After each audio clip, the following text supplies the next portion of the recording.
Councillor Laframboise, Councillor Potier. Moved by Councillor Laframboise and seconded by Councillor Pelletier. Be it resolved that Council for the Corporation of the Municipality of St. Charles hereby opens the Committee of the Whole at 6 p.m. on June 3, 2026. All those in favor? Carried. All of council is present today. We would like to begin by acknowledging that we are in Robertson Huron Treaty Territory, and the land on which we gather is the traditional territory of the Atikameksheng Anishinaabe. We also wish to recognize our neighboring community of Dokis First Nation.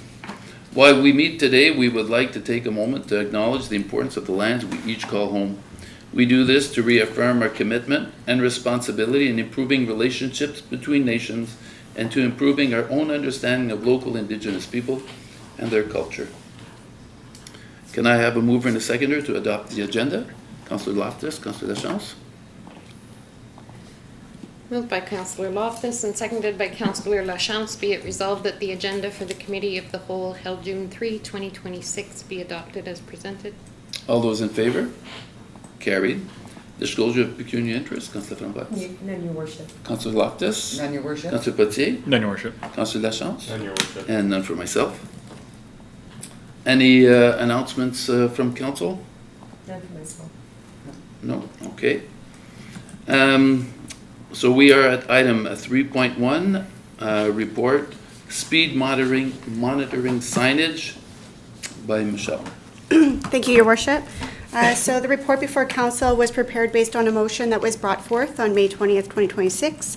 The motion requested information in regards to the municipality's speed monitoring signs, including its status, data collected, and how that information has been reviewed and shared, as well as utilized.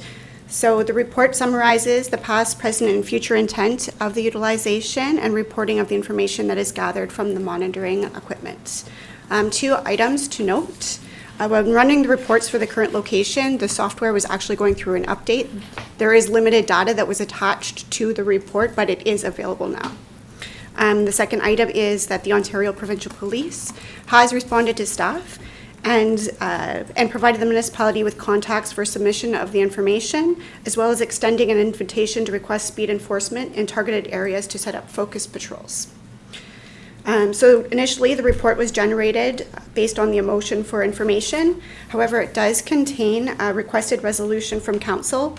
So as staff has a clear understanding and directive for the utilization of the signs and to support transparency of the taxpayers' funds. All right. Leave that for questions. Thanks, Michelle. Okay. Any questions? No, I'm in agreement with the recommendation. All right. Councillor Loftus? Yes, I'm also in agreement with the recommendation. All right. Councillor Potier? I'm also in favor of the recommended resolution, but I just had a couple of questions about, so the 85% speed, I was trying to understand that one a little bit. So is that like the ones who are above 85% of the speed limit, or, sorry, I don't know if you, I'm sure you understand a little more than I do, so. It's a percentile, so 85 of the percentile Okay. is doing that. So they're in the 85th percentile? Yes. Yeah, okay. Which is good. Well, that means the people that are speeding the most, right? That's, 85%, 85% of the people that are speeding are doing that speed. yeah. Right. Yeah, so there's, there's some elevations there, so it's, but I guess for the most part, they are in a 50 zone, I guess? It is a 50 Yeah, zone. so Yeah. it's not crazy, but It's I know very there's some. close to where the 50-kilometer-an-hour sign is too. Yeah. We were discussing with the CAO potentially moving them. It's just that the permit is currently stating that that's where they're located. So we'd have to amend the permit and try to move them a little bit closer into town. And does it flag like some of the like one-off or like random? I thought it did. Like it does it flag like the ones who are say maybe going 80, 90, or 100 in that? We can make custom reports to Oh, find okay. that data. Yeah. Okay. Yeah, because I think earlier on when we had first got them, that was kind of noticed that there were some people that were kind of speeding excessively, but it Yeah. wasn't really narrowed to a time or anything. Yeah. So, oh, thank you. That's great to see the report. Vehicle count. All right. Thank you. Councillor Lachance, any questions? Yeah, no, thanks for the report. It's nice to see all the data. Like Councilor Puxy had a couple of little weird questions kind of with the, like in the column for like Thursday, for example, it has like an H48. Is that was the high for the day, or is that another column at H? It's like pretty much all NAs, and then you have a box that has a blue An H. highlight around it, and another Yeah, it's, all purple blue highlight around the box. I believe, I don't have the report actually right in front of me. I am going to. just it's go below down, the sorry. table. I It, think. it would say at 1 o'clock, that was the highest average speed was 32. That's right. Sorry, I had to go down to it. Weekday average Highest in the report. was Yeah, one I think that must Thursday. be it. Huh? 32 over the speed limit, or 32 above? That's the, I believe that's the count. How many cars? Yeah, Okay. Yeah. Because the numbers it's the that count, the week, don't seem week very average. high, like this is a batch for a specific It- week, I guess. That's just a normal week. That one was from April 27th till May Yeah. 31st. Yeah. Yeah, 1 week, yeah. Okay, 4 days, okay. That makes sense for all the NAs and also. Okay. Perfect, thank you. All right. And, yeah, thank you very much for the report. I'm glad it's back in looking at it and being able to analyze the data. I know that, I think they had stated if we have a specific time or hour, then if we provide the data and that information, then they're gonna make visits to the area around those time slots. Okay, thank you. Next report, item 321, report to council, revised draft facility rental account standing. Pamela. Okay, so at the May 6th Committee of the Whole, I presented the first draft of the account, rental account standing policy, and council had some revisions that they'd like to see. So one concern was not putting a definite, definition of their time, but because every rental, it could potentially be different, I put a clause that says as per your rental agreement, because in the rental agreement, it states what your payment terms are. So that'll cover us for people that have 2 week, 7 days before, after 30. So that'll cover us there. And then a grace period of 15 days after their due date to allow for them to catch up before any cancellations of future rentals occur. So again, I added a clause in the red is everything that was added. There is a spelling mistake on the second page, which has been corrected in the draft for like the real one. So if this goes through, that spelling mistake will be fixed.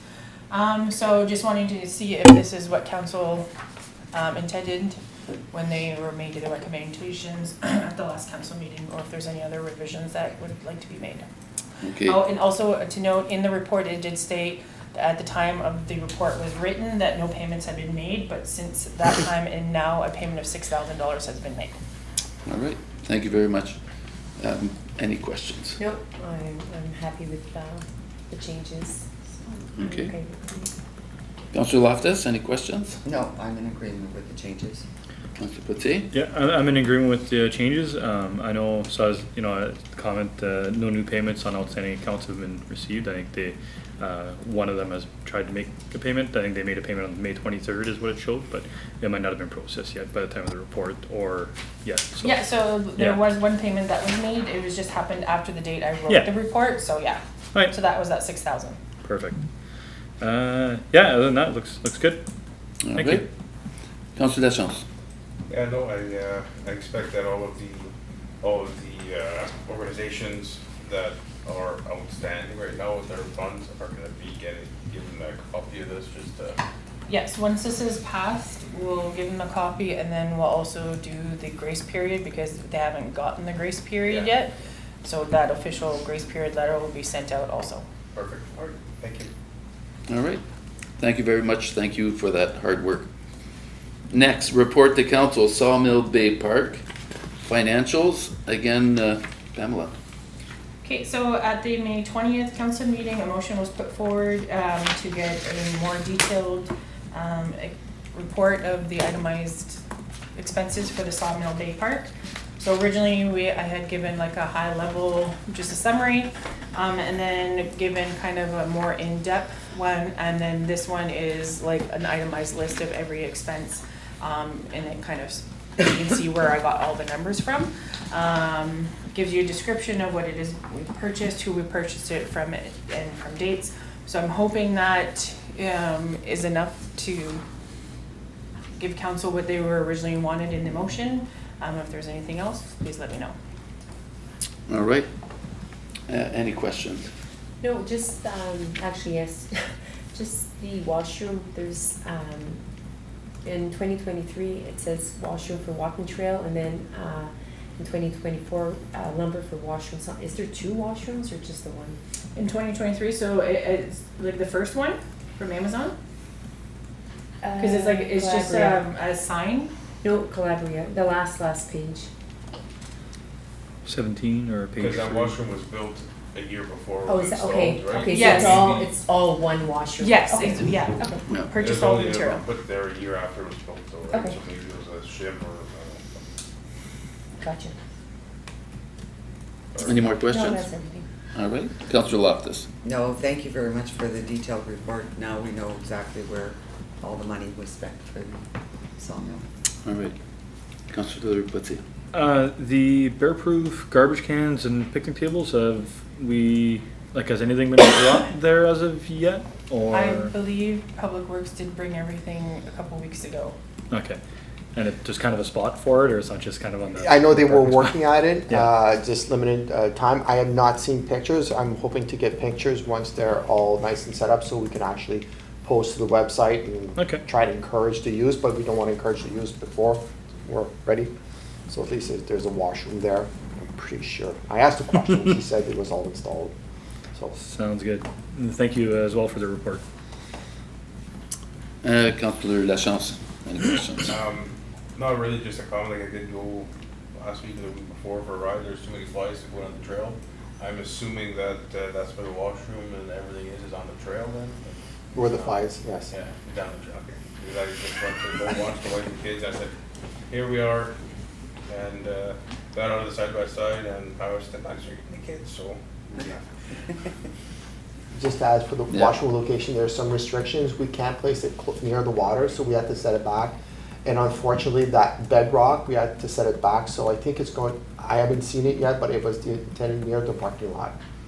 Okay. So it, because it's very difficult to do a little pick in the bedrock, and we can't be near waterfront. We have to have 50 feet setback. I think it's 50 feet, not 50 meters. Overhanging the water. End of the dock. All right. Any other questions, Councillor Lachance? No, you had done, huh? All right. Thank you very much for that detailed report. Next item, report, Sudbury East Planning Board apportionment, prepared by Pamela. Okay, so this is an annual report for the Sudbury East Planning Board apportionment, so it needs to pass resolution in order for it to go through. So what they do is they present their financials from the previous year and their budget for the current year and what their apportionment is for 2026. So it increased from $24 per household to $25. And we also increased our household count from 1,013 to 1,023.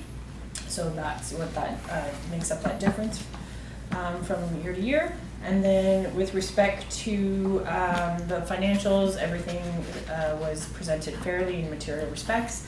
And then there was some notes that I had pointed out that I don't know if board members have already discussed this when they came up with the budget.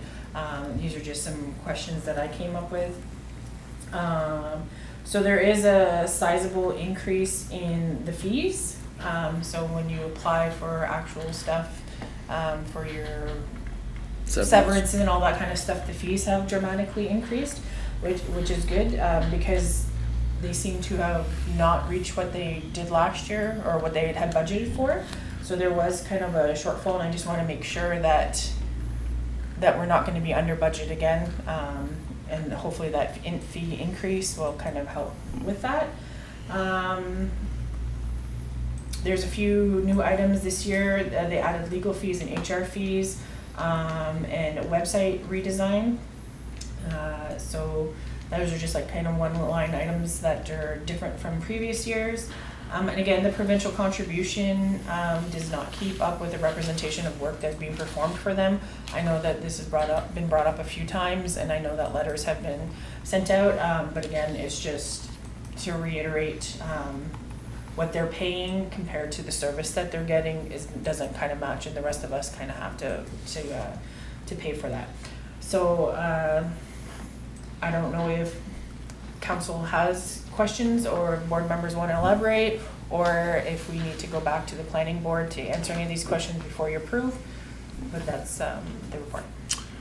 I know that personally, I was not there for this one meeting, so I can't elaborate on the meeting for the presentation. However, do you have anything you want to add, Councillor Deschamps, or is it pretty much? We were both missing the same. You were both missing that. See, I wasn't there, so I didn't know you weren't there. But Okay. it appears to be a 5% increase, the dollar per household to us directly, so it's not, I don't think it's outstanding, and for the portion of not going over next year again, like asking for more, we do have reserves, and I think that's one of the things that I remember we brought up last year, even before the budget talks, that instead of going back and saying, hey, we need more, well, no, we can adjust take out our reserves and adjust it forward. We're kind of messing with everyone's budgets, so maybe we'll just have to push that Yeah, point forward. I think last time when we brought it up, though, the rest of the board members were undecided, and I think, Fell through the cracks. yeah. So, but it's, the key is not to give up and keep requesting it. You tell the province can pony up on their portion, because it's pretty disgusting. They don't know when the payments come in.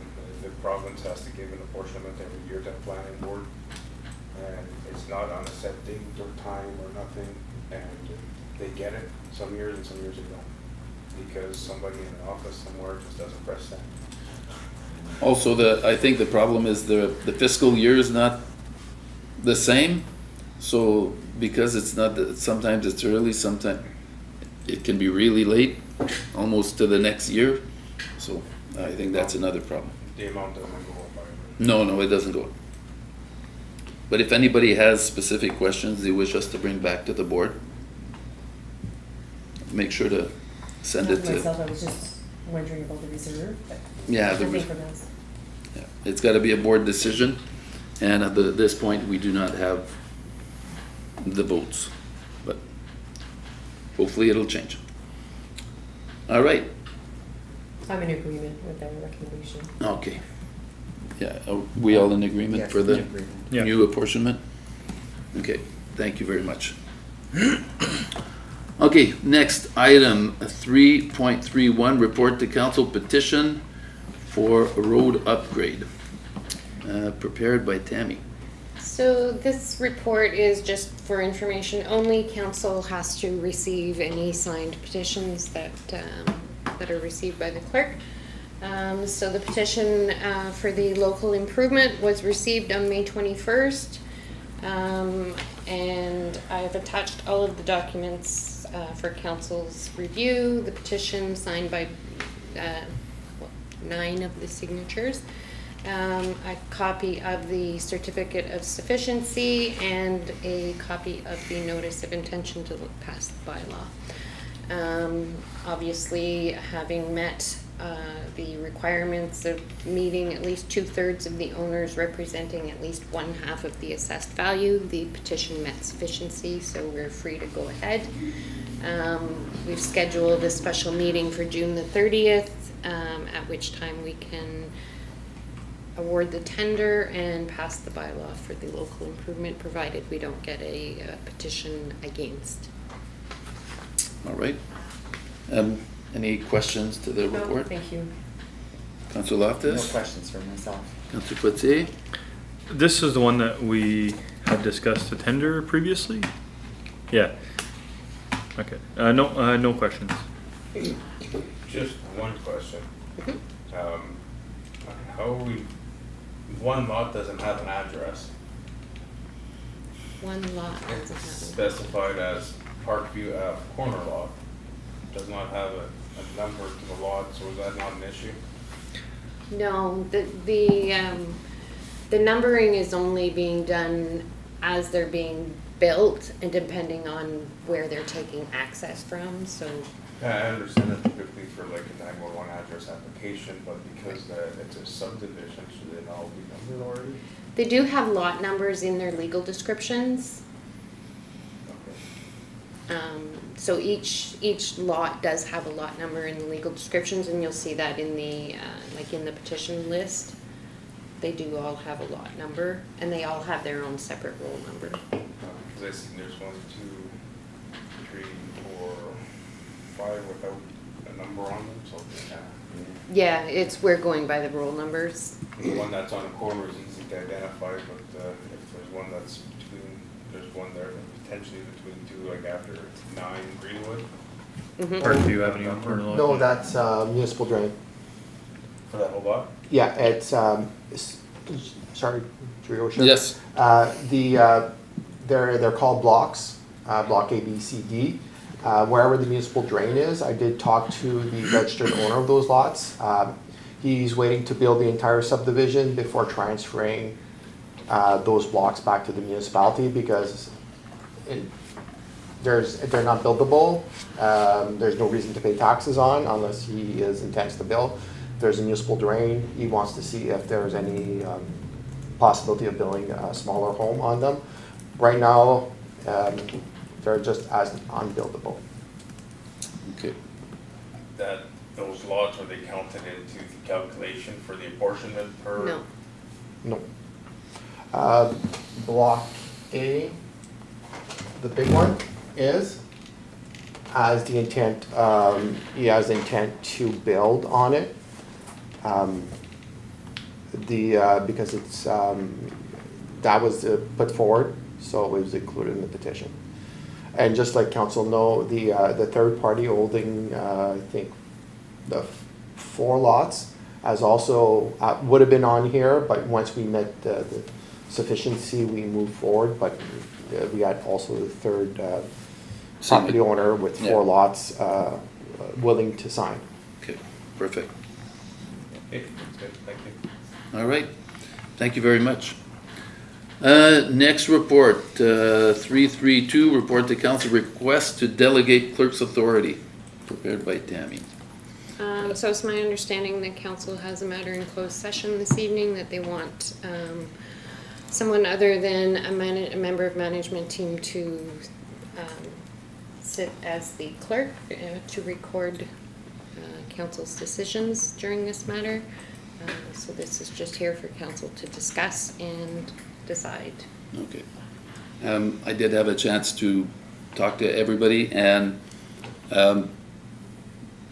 also I communicated with the HR rep, and she said she had no problem about taking down notes because obviously to be able to do her job, she's gonna have to take down what the decisions of council will be, which is all that needs to be taken. There's no need to take discussions. The discussion is irrelevant. It's the final decision of council that she has to take down as a note. And obviously, but to be able to do her job, that will obviously be done. So she says it's not gonna add to her workload, and she's ready and willing to do this and will be present just the same. So with that, any comments or questions? Councillor Laframboise. I was thinking we were discussing this further. We can, you want to suggest another person? Well, I think we need to discuss how it was brought forward and stuff. I don't, yeah. I'm not sure if it was properly dealt with. It was not a decision of the committee, it's a decision of council. Yes, but the council did vote on something brought forward, and not sure what happened after that. Well, I did present other information, and this is the day for the But the voting. information that you presented was already information that you took upon yourself. It's factual information. I don't know what that means. I just don't understand how we can put a vote in and it gets dismissed. We are voting now. So what happens with the vote that we had prior? The vote is happening today, now. In Is open there anyone else council. that would like to add to this? Because I'm very confused. You mean the email, Yes, the question on the email? because we all voted on the email. We all came up with a decision. But this is the time to vote. So if the vote changes, So my vote doesn't change then? so you're proposing, yeah, this just. Are we allowed to propose it? Yeah. Right now, we're coming to the point where we have to make that, So it was brought to our attention and we brought, that we had to find someone to take the clerk's decision, and I proposed to have in-house assistant of admin. We did vote on it and it came back as a yay, so I'm sticking to my vote. okay? Councillor Putzi. Councillor Loftus. Oh, sorry, Councillor Loftus, pardon me. For myself, because the clerk, and I'm not saying that, wouldn't be able to do the job. Unfortunately, when you have a unionized worker and you're talking about management contracts, I really think that that's overstepping the boundary, and my answer was, I prefer to have somebody from another, like Marks Day Warren, a clerk sit in, or when it was brought to my attention from the mayor, I said, I have no problem having the HR as the representative. But I do not agree that a unionized employee should be sitting in on a management, discussing management contracts. Okay, Councillor Putzi. Yeah, so I had looked into this quite extensively. So the first proposal of maybe neighboring municipality I wasn't quite the biggest fan of, just because we've had issues in the past discussing contracts. And then it was brought up about the administrative assistant, and the goal of the discussion isn't to, at any point, the recording secretary isn't a part of the discussion, they're just recording the discussion. So the contract portion of it doesn't really have anything in my mind to do with that. They're not negotiating their own contract. They're not negotiating anybody really related to their employment contract. There was a discussion about whether or not the fact that we're in union negotiations that affects it, but again, we're negotiating a completely different contract, irrelevant to this contract. The other option that was reported as possibly a solution of the HR Works rep, that'd be like having a roads discussion and having EXP sit as the recording secretary, even though they're the advisor. I don't think that's like acceptable in terms of doing that. So if that were the case of them versus the Marks Day Warren, or maybe at this point we need to get somebody who is a professional in this matter. I would not be in the favor of choosing HR Works, even though the case is being made that it's at no cost, no extra cost. We can't just arbitrarily say it's no cost, so we should go with that option. So I'm still in favor of the administrative assistant, but if we need to go further than that and choose somebody else as a professional for this, I am not at all in favor of selecting HR Works, just because you're essentially asking your advisor to be your recording secretary. That's, in my opinion, potential for a conflict. So, and it opens up precedent and all sorts of different, kind of discussions. So, Okay, Councillor Lachance. lot of different things that, different approaches that I didn't think of to the simple question the other day, so, kinda got me spinning here a little bit. Personally, I didn't see an issue with either or at first. I was more leaning towards the financial side of things, but, we're allowed to appoint any person we would like to. It doesn't have to be a paid sit-in, so.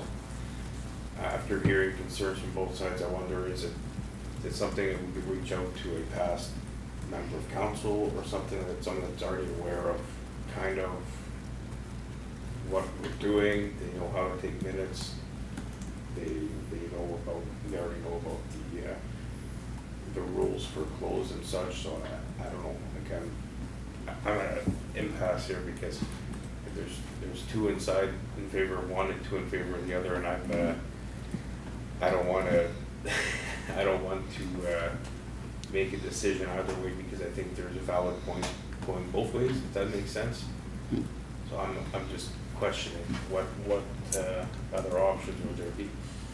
Because I know this has happened pretty quickly over the last week, and I think I want to say that out of everyone here, I want this resolved the most, but I would really, really, really see it as a failure if this is something that wasn't resolved before the election cycle. I agree to that. Completed, so. Can I, just a minute? Either Dennis, Tammy, HR, if there's meetings with HR, I did my research and I came up with my answer. However, I'm looking for somebody else. Do in a HR scenario, do they occasionally take down notes for meetings? The only one that I can equate is meeting a council with a lawyer regarding the recording. The notes were taken on site, but at the end of the day, as long as, and we say professional because obviously there's integrity and security of information, council has to be comfortable with the decision. Professional, especially once you are with certifications, obviously a lawyer's a lawyer, but also she holds initials. I can't remember the HR specialist. So she has certain obligations, certain certifications. So the staff. Staff, as the internal staff, has the similar. We sign an oath. So as long as the person nominated by council is comfortable to taking the information, whether it's potential or conflict, but in this case, it is still a neutral person. The notes are very dry in terms of there's no embellishment, there's no somebody angrily said.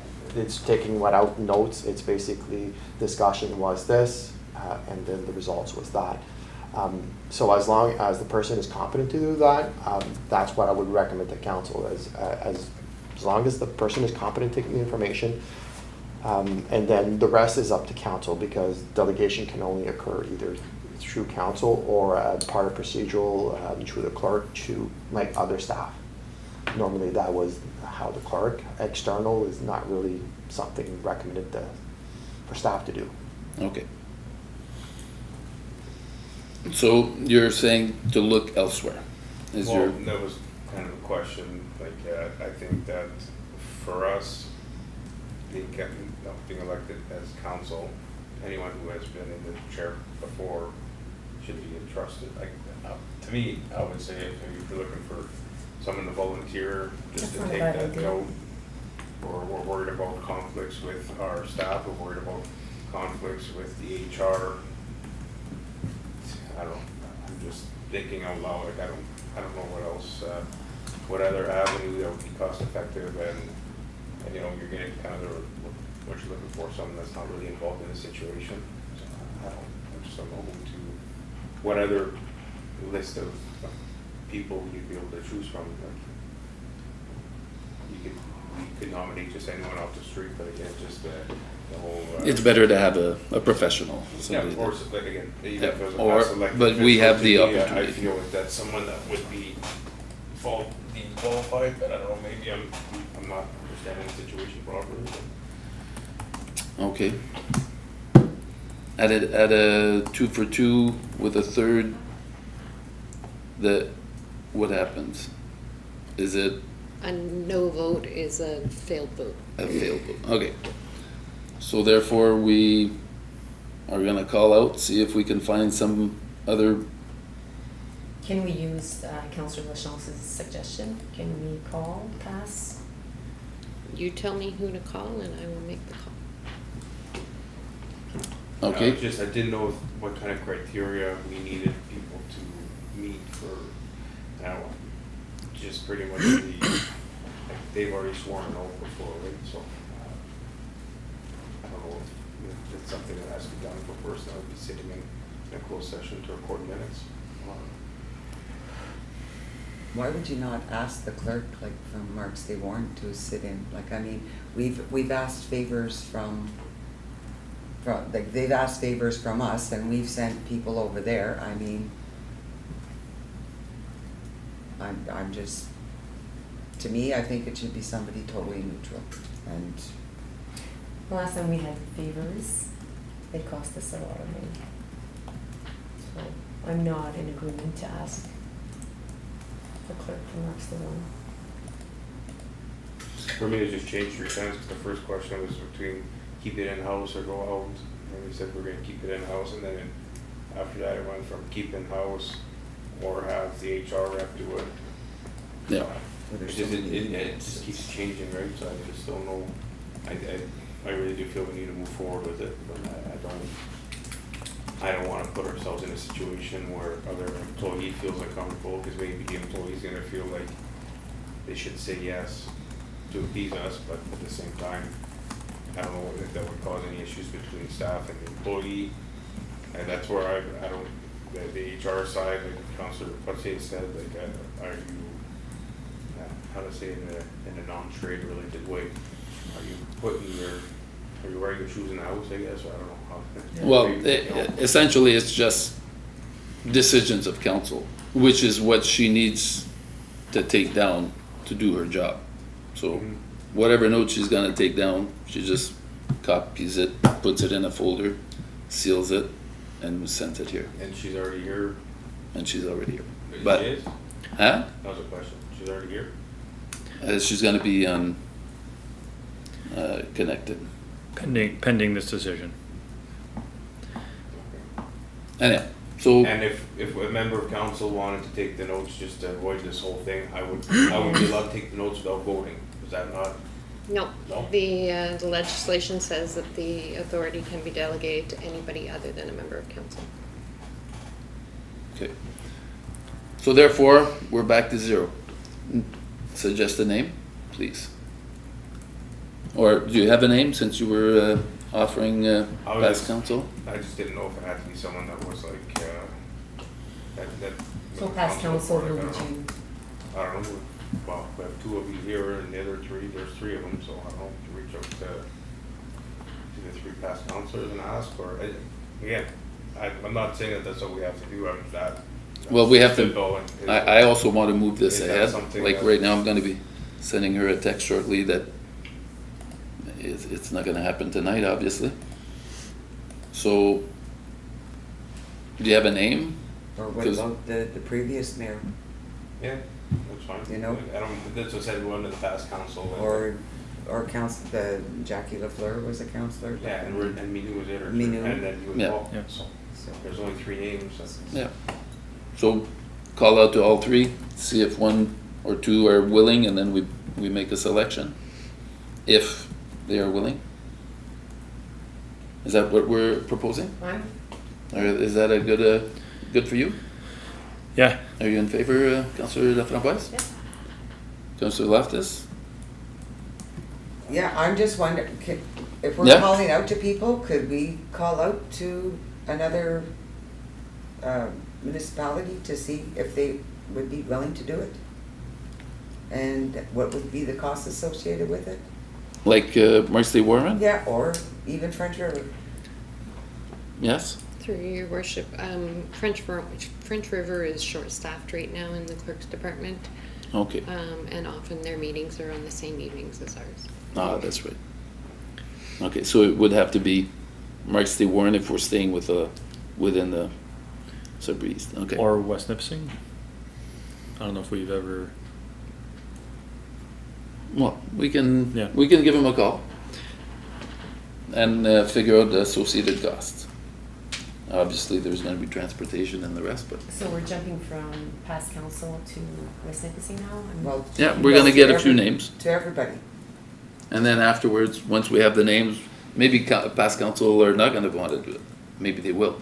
If we have 2 past council and we know the cost for, then we can make an informed decision. Like, I know that Mrs. LaFleur, she, you know, she's been working for not only council, but the government for several years, and she may Yeah. do it, so.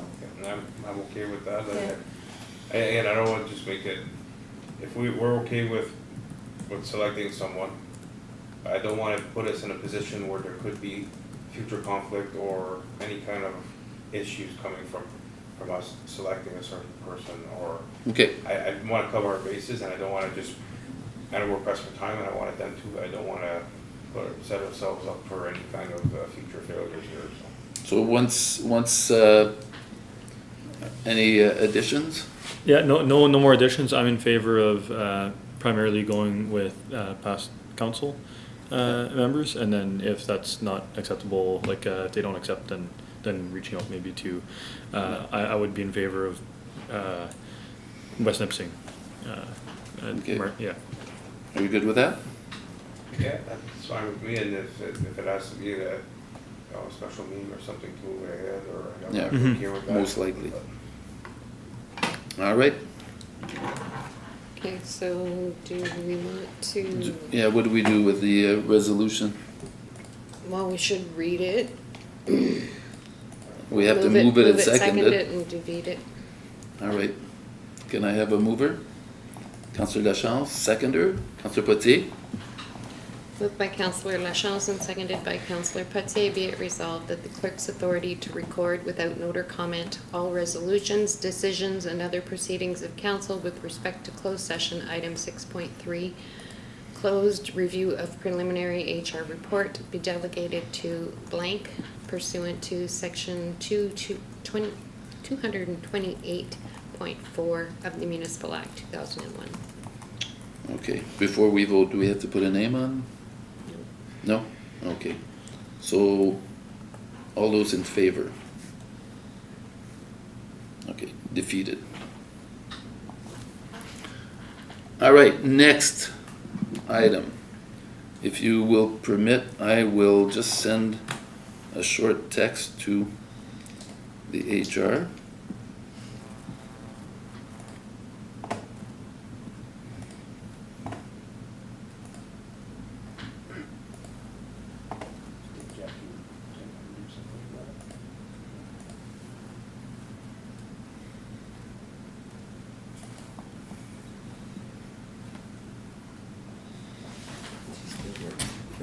We will not be requiring your services this evening. We will be in communication with you for a future date.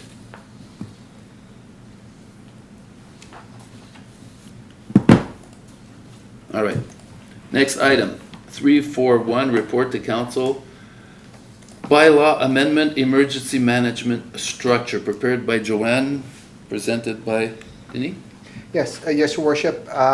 So every year, we get a visit from the field officer from emergency management. This time around, we went through the emergency plan. And obviously, as you can see here, there was some housekeeping that was identified to us, and it was there, it's been there since our former director of Public Works retired. As he held the alternate CMC. When I came in, I've had the training here in St. Charles back in 2005, so I've always been an alternate CMC, so I just slipped into the role and appointed by council, previous council as the alternate EMC. Unfortunately, the housekeeping here, it was just clarified that role, that was to us corrected. And then again, correcting alternate CMC, and it's, the other one is the Office of the Fire Marshal and Emergency Management in Ontario were joined at one time. They have now since been re-separated, two different entities in the province. And again, that is their recommendation. So the bylaw will be brought back with those changes at the next council meeting. So it was just if there was any questions by council towards this. Otherwise, the amended bylaw will be back to council. And I know there's one additional things we're working on. It is definition of roles. There are some certain, it's nice to know when you're doing something that the roles is predefined. And we did identify there's a few roles that are missing in our policy, which will come at a later date. Thank you very much. Any comments or questions, Councillor Flamboy? I know it was directed by Sarah Jacobs, but is it coming from the Emergency Management of Ontario? Like, is that where she's getting all her information from? Yeah, Sarah Jacob is the field officer. She works out of Sudbury, and she actually visits the municipality. She's the one that when we do our annual exercises, and sometimes we get a letter or we're not compliant or we're compliant, she's the one that checks the box for the province. You're following the rules, you did your training, and she does this also. Part of her job is to come and make sure that we have all our bylaws, ducks in order, and this was part of putting the ducks in order by Sarah, so, yes. Thanks. Okay. Councillor Loftus, any questions? No questions. Councillor Potier? No questions. I guess it's more common. I guess this is more of a, just like you said, cleanup. It's Yeah, just, housekeeping. Yeah. Any questions, Councillor Lachance? None for myself. All right, thank you very much, Denis. Next item, report to council logo contest. Denis. Yes, as council directed to move forward with the contest, I just want to keep council in the loop. So I guess the intent, what I am hoping for is to circulate a flyer for Canada Day, the logo contest, the upcoming sporting activities for the youth program, and also we'll promote the library survey, which has gone live. So I just want to make sure that council is on the same page about the logo, so I can do the rules or the promotion fairly. So the idea is we're going to circulate for the month, the balance of June, submit your logo, winning logo will be set at Canada Day to be put forward for a final vote. And leave the contest open until council decides. This is, I guess, what we have discussed is to encourage the participation in Canada Day. Again, I was just wondering if this is how council sees it. Canada Day, we'll choose a winner, but that winner will just be put one of many that will be reviewed at the final selection of council. I am also, I'm suggesting for Canada Day that we put, obviously we have some composters still available, free gym memberships, cash prizes and more. Does council, we want to leave it small? Do you want a bigger cash prize? Is how much you want to invest in the logo contest? I know doing a $50 cash prize will still attract a lot of people. Do you want to put higher so we get more? I just want to be, how much do we want to invest in this, because obviously we can go online and get 500 submission, but I don't know if we want to go this rich. Membership costs nothing to us relatively. Composters, $30 a composter is, we can give a couple away, and it's not in the position a municipality does, but $250, and I just put $250. I was trying to generate interest.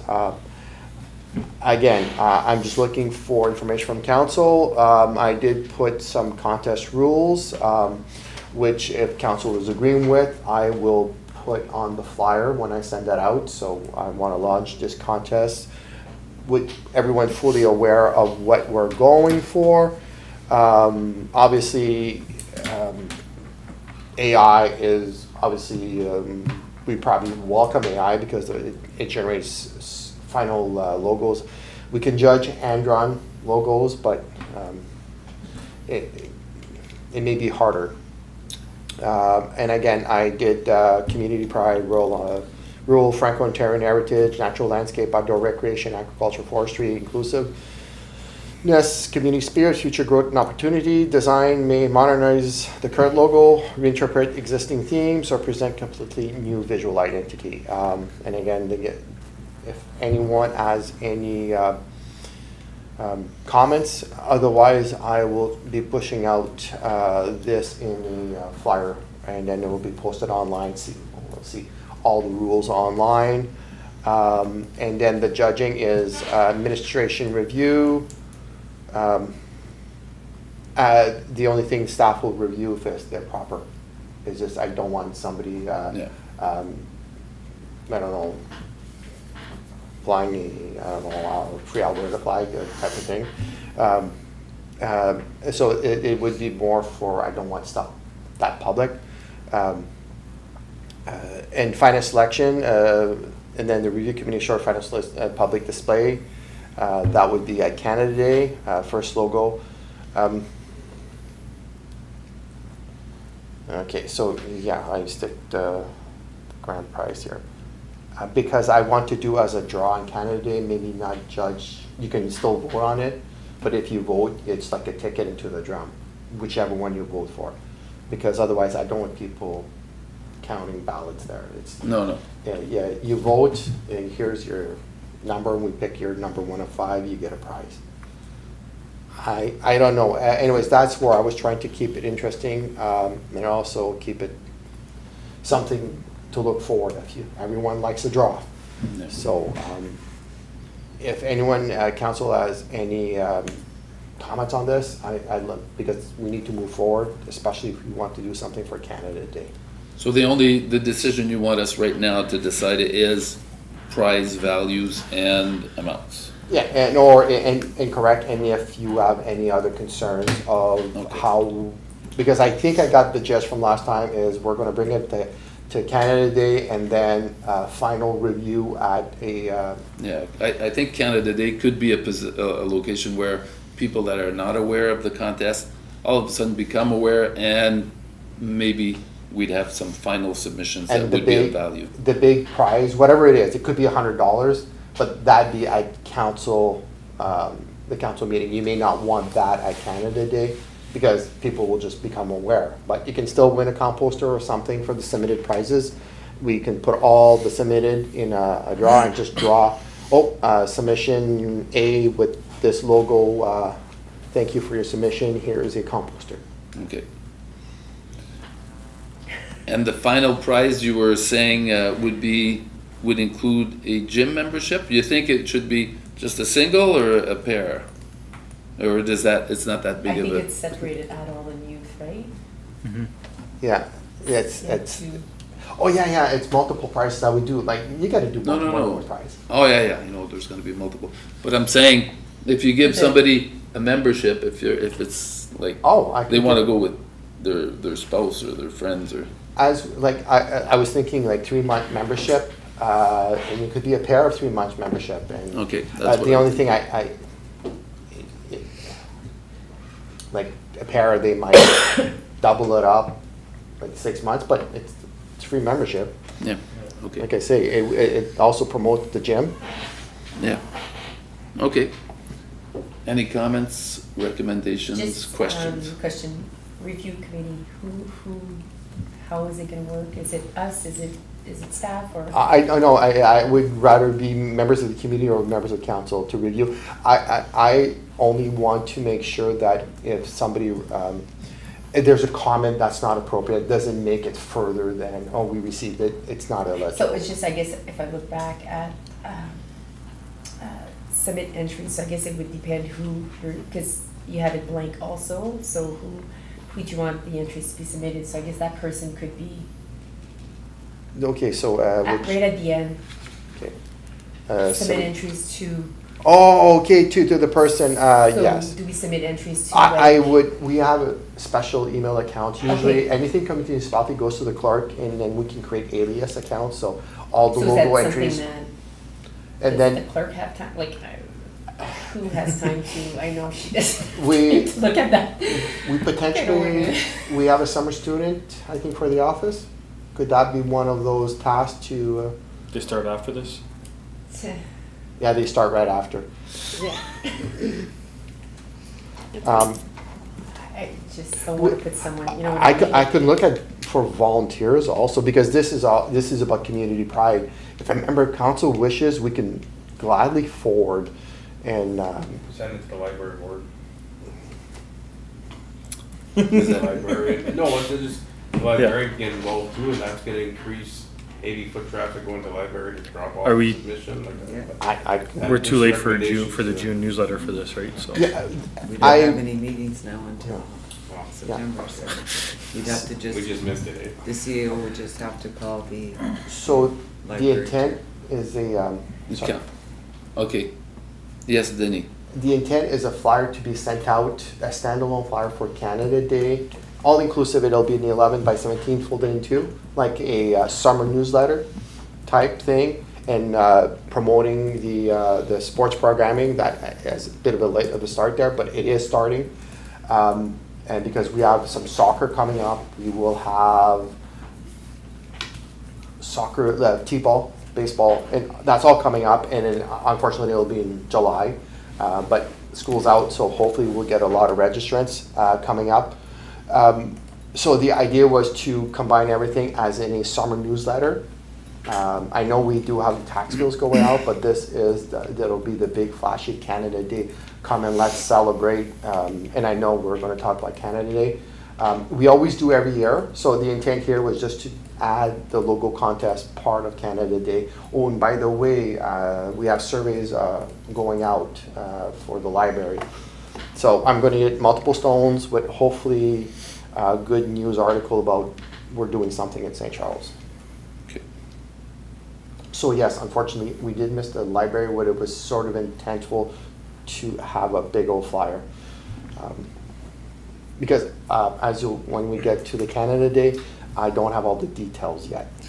We were not wasn't it somebody from council that was supposed to make the preliminary segregation of the like the So- different options, like So- bring it down to a So reasonable the mayor is amount? volunteering to do the preliminary sorting? This is not of financial value. No, no. This is of community interest. It is If- not, it's not that, Maybe two members of council could yeah, a little special jointly committee. work on this? I wouldn't mind being one, but I'd like to have somebody else. I can be. Perfect. Okay, is there anybody else? Going once? Is there to review the submissions for? Yeah. the local? Anybody else interested in that task, or are you satisfied with Councilor Framboise and myself? Okay, so any other, like, did you have questions before? Well, if we're here to discuss, like, for the adult price, you have recommended $500, like, I know we have a budget, but Yeah, that was. what are we need to sort this out too, right? Like, Yeah. if we're gonna go The ahead. the prizes. So I'm just looking at the adult grand prize and the youth recognition award, like, if we, like, is 500 the max? Actually, I might have went overboard. I reduced my initial one to 250, and this one I unfortunately left at 500. Okay, so it's 250? I would say 250 as a max. I think most people will do it out of fun, because if it's 100, it has to be at least $100. I personally, to Yeah. get people to do something. With AI, it's a lot less work, but yeah, there's a lot of ideas out there. Yeah. Like, I like the idea of, like a certificate of recognition, and then recognition at the Canada Day, of course, and then put it on social media, let people know who won. But I was thinking like option one, adult, like maybe like $100, and then like I had said a year, like I copied what you said, like a 1 year municipal fitness center membership. And then the youth, maybe like a $50, like at Canadian Tire or something, so like a summer, I don't know, like Yeah. they can go purchase, put it on a bike, or, you know what I mean, like, I'm not sure. And then the same, like, certificate for mayor, council, and then recognition, and then online, that was my Cash works well too. recognition. $50 for youth, $100 for adult. And then add the adult, like a gym membership.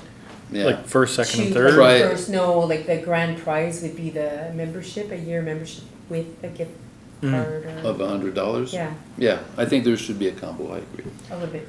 And the then two youth. composters. You can do that as like he was saying at the Canada Day. Yeah, Canada would be the composter and maybe a 3-month gym membership. There we go. Yeah, And then the final prize, now you're talking Or- serious stuff, like $100 plus a year membership. It's quite valuable price. Like okay. we still have to pay for public skating and stuff like that, like that would be something too, like to give out. 1 year free pass. access to the arena, even Yeah. better. Family pass for the season? Season, yeah, For skating or for skating and shooting? for shooting, There's no seasonal pass for Shinny. No. We Uh, use- skating, We can create one, gold card. AI. But I that, would yeah, just that's, stick to that was pretty much membership. my, Okay, Because I mean, how do you know this person might be 50 years old and don't skate, or 100 years old and don't skate? no, for youth, Oh, for the youth? youth. And if they don't Because we're skate, doing, yeah, no, like membership, so we could add a. Yeah, so youth. maybe for choice. the skating part. Yeah, Yeah, So maybe the choice of, because not all youth skate, but it could be the choice of gym membership / because we can go as low as 9 for the gym membership, and skating is, well, we're gonna have learn to skate this winter, so we're gonna have skating aids and little helmets, and okay, getting them ready, so, okay. all right. For yourself, Councillor Loftus, any, the only thing is that if somebody is submitting something, can you make sure that the name is not on the front of it? I think the name should be on the back, because, of the If- applicant, you mean? The yes, person that's because if you're, a contestant? if you've got 150 family members and they say, oh, I'm gonna vote, that's my nephew or niece or whatever, I think to make it fair, no name should be on the front, and it should be just people looking at it and saying, it's either A, B, or C, oh, they're, you know, Yeah. and make their decision from there. With no watermark, pretty much, no, they don't sign it, no watermark, no nothing. Yeah, but they're gonna have to sign In the the back, they can sign the back, but I mean, if when you're posting them Canada Day, if they're up on the wall, nobody's signature is revealed, so when they're saying A, B, or C, When, I've been involved in some other of these drawing competitions, normally there's a little ticket. that goes to the back yeah. with the name and all, so that they know they have to put the name, the address, the phone number, blah, blah. And that is just goes, you've probably seen that at the schools also, huh? Yeah. Yeah, so, But I'm in agreement with everything else. Should a Word template, is that what you're kind of saying? Is that like, should a Word template be made for this, or like, I don't yeah, know a what? little, Yeah, a little note And they add sticker. their phone number and their address and their full name. and then that can be kind of cut off and put behind it maybe or something, Yeah, Yeah, I like the prize scheme and stuff. So grand prize, I was almost, no, I mean, $100 is probably good if we're including a couple other things. I was almost maybe around 250 what the original was there, but and then the 1 year municipal fitness center, I'm okay with that. And I don't know, the composters, we've got a few to spare, yeah. yeah. How many are we at actually for those? We're down to 1 room. Actually, I think we're moved quite a bit. Maybe we'll put that in our advertisement when we go. Yeah. Oh, You want yeah. to attract people to the event, not deter them. Yes, We're just- yes. Maybe we could give a composter to every submission. Is that many Put left? it as a door prize for attending council meetings, or cover it. Yeah, I would, like, as it's been mentioned by Denis, it's like 500 might have been a little high, but 100 would be the lowest, I think. I think 250 would probably be, but like, this isn't gonna be selected on Canada Day, this is later on at a later date, so that's where I think, like, and, I mean, we're not, this logo isn't gonna be, just because it's chosen, it's been written in there, it doesn't mean that it's gonna become, I think that we gotta make sure that's clear, is that it's not, doesn't mean that it's gonna become the logo, because we don't want them to get, false hopes that whatever they draw, that's exactly how it's gonna be. But I think that's good, because then we can take this and kind of form it into, like, that's where a hand-drawn logo could look great. It might not be the best for, like, on a vehicle, and that's where you take that hand-drawn logo and you turn it into a more kind of professional finished product, and it can turn out looking great. So I think that's where it's not to deter the hand-drawn stuff. Yeah, and then I like for the youth package offering the choice, I guess is what it was, the choice of what do we say? Is it a family pass? Because a family Like, pass is a gold pass for the arena, maybe a gold pass for the gym, well, pass, membership for the gym. Gold Yeah. pass because it would include Sheeny, which there's no pass.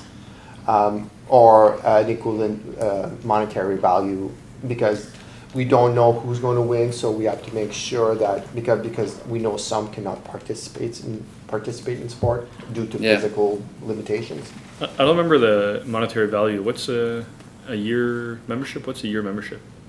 Offhand? 300, yeah. 300, at least. Yeah. Somewhere. 300, yeah. Yeah. And I that's- think the youth was brought down a little bit, I Yeah. think.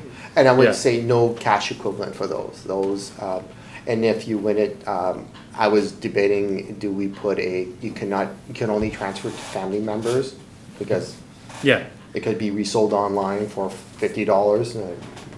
Well, that's where I was trying to understand the gold pass kind of thing for the arena, and yeah, including Shinny, and that does make more sense now then. Yeah. Yeah, because she needs, there's no pass, but Yeah. especially if you get an avid skater, it's bonus. Yeah. Yeah. I'm gonna play Shinny every chance I get, Gonna join the youth one. and we're gonna have to card you at the door. Was there another question of this? It was review contest rules and amend if needed, but I think it's all pretty good. The AI portion is where we gotta really be careful that it doesn't become like a, yeah. It's, I don't know, I'm a little concerned about the AI portion, I don't know. That's And which way? For copyright. just that if we do intend to use it, like, we can't use it strictly like that, it has to be kind of almost redone. Like, Is there such a limitation on AI generated? I We'd have think to- there is, yeah. I'd wanna make 100% sure before we say that it's okay. Like, I know we were brainstorming with it before, but that was Are kind of you brainstorming. aware, Dennis, if there's any limitation, or? I use the free version. I know if you pay that you have rights to the generated documents, but I will not put my hand on the fire for it. Little confirmation, I do have language in there that says it must be free of rights. Yeah, So I will Okay. verify, but the idea of it, something, because there's somebody with a brilliant design somewhere, and they just can't put it on paper. you had to put it on paper, because you saw the ones I did, it took maybe, 10 inputs for me Yeah. to get those. But somebody might have a brilliant idea of using a flower field with somebody waving the St. Charles flag. Taped to a hockey stick. Okay, Yeah, that was it, that was, yeah. okay. Councilor Lachance, anything to add? No. No, I think you guys beat it pretty good there, so I think I'm gonna just accept all the recommendations. All right. Do you have all that down, Dennis? You Yep. good? All right, next item, 343, yep. Canada Day event update. Dennis, you're up again. Yes, somehow the Canada Day is creeping up on me fast, and as I'm talking with the groups, there's a few things that have crept up. So again, confirm with the firefighters, they are willing to do the fireworks. So I've already had confirmation. I have not, sorry about that. They will not, I've been told they will not be doing a fish fry fundraiser this year. They want to do a barbecue fundraiser. And as you, oh, I did have the printout and I left on the other side. Was it shared with council, the letter from the Lions, or I can read it? Yeah. I've seen it on Facebook. Yeah, so what's happening right now, we have the Lions coming forward to host the event. Similar to last year, they are proposing to do activities, and I know I've been talking with them. I know I did put the condition. They have committed to do free activities for the kids. So that's, I know last year there was a lot of paid activities where it became, I wouldn't say expensive, but then maybe some families could not participate due to the cost. But this year I think we've owned it down, and I've had some commitment from, and I think that was in the letter, of providing activities for the youth from the Lions Club at no cost. The fireworks, I have not checked the price. I've talked quickly with Tom, the firefighter that takes care of the purchasing of it. He does say that it's it could be shorter. The prices have gone up. We've kept the budget at $2,000 for the past, I would say, since I'm here. So at least 5 years, 6 years, 7 years. If we remain at that price, it'll just be a bit shorter. You'll still get a fireworks show. We did get more money for the Canada Day celebration this year. So with the funding from the municipality, our total budget is $4,380. If we put $2,000 towards the fireworks, we would leave $2,380 for the event. And as you can see, the letter that was distributed by the Lions Club has a slightly different summary. It was just received this afternoon, so if I don't know if council wants to review that particular part, but the intent is to have some free activities for the kids. They will be doing some fundraisers for the Lions as they fundraise for their activities. Was there anything else? The logo contest is part of that. We have an additional $1,500 received from Heritage Canada for FIFA. That's an additional funding, and it was confirmed with the treasurer this afternoon that the games and the activities have to happen on Canada Day. So we will have some soccer themed activities. We're going to have some refreshment for the kids, whoever participates in soccer, to recognize FIFA. So there might be some freezies, and maybe some little prizes for participants to play within soccer. So that's also going to happen concurrently with that. So I've talked with not the intern, but the programming staff, and we're heavy in the planning for that. You should see again on the posters going out that to encourage everyone wanting to participate. We're going to have maybe soccer games going on. They're going to target youths, but if older adults want to participate, fields are going to be there. There'll be free season for you. And again, I'm just here to let council in on what's going on. Confirm the fireworks at 2,000. It'll probably be a bit shorter, which nobody disagrees. Lions Club is running it. They have a commitment of no cost. My big problem, and I was hoping it was going to be settled by today. Unfortunately, the firefighters are having their meeting tonight, and they're going to determine if they want to propose a barbecue fundraiser for their association. This would be conflicting with the proposal from the Lions of running a barbecue, and I know the Lions have also committed right now to free hot dogs. Yeah, they've committed to free hot dogs. Also, they've committed to reimburse all funds from the canteen sales will be going back to the event to help allow for more elaborate Canada Day. Yes, so unfortunately, I did let because if it'd be a fish fry, they're different. Now we have barbecues. Barbecues is hot dogs and hamburgers. So Hamburger, hot it dog, won't, yeah. that won't definitely be hot dogs because Last Brian's year they will, had, hot dogs had arisen fries. yeah, they probably will have fries. And again, they were saying, fish is tricky because they have to maintain temperature and heat. And, they were concerned of food safety. No. Is it, And again, we can work through this, and just, if both are doing the same thing at the same event, it doesn't really work. We don't have to decide tonight. I'd like to decide by the time the flyer goes out early next week or mid next week. I could just say barbecue and leave it empty, but the association, to be fair, the Lions are putting forward, they're donating. The firefighters are launching the fireworks. They always launch the fireworks as far back as I can remember. It's, do we work out a compromise where we figure out a donation for them for doing the fireworks and allocating the kitchen to the Lions Club with a commitment of the profits going back into the event? Again, I was hoping to settle, but the firefighters, like, I was saying, what's your proposal? What do you want to do? And I didn't want to start paying them out for doing fireworks because they've always done it free. I'm still hoping for free, instead of something, start paying somebody.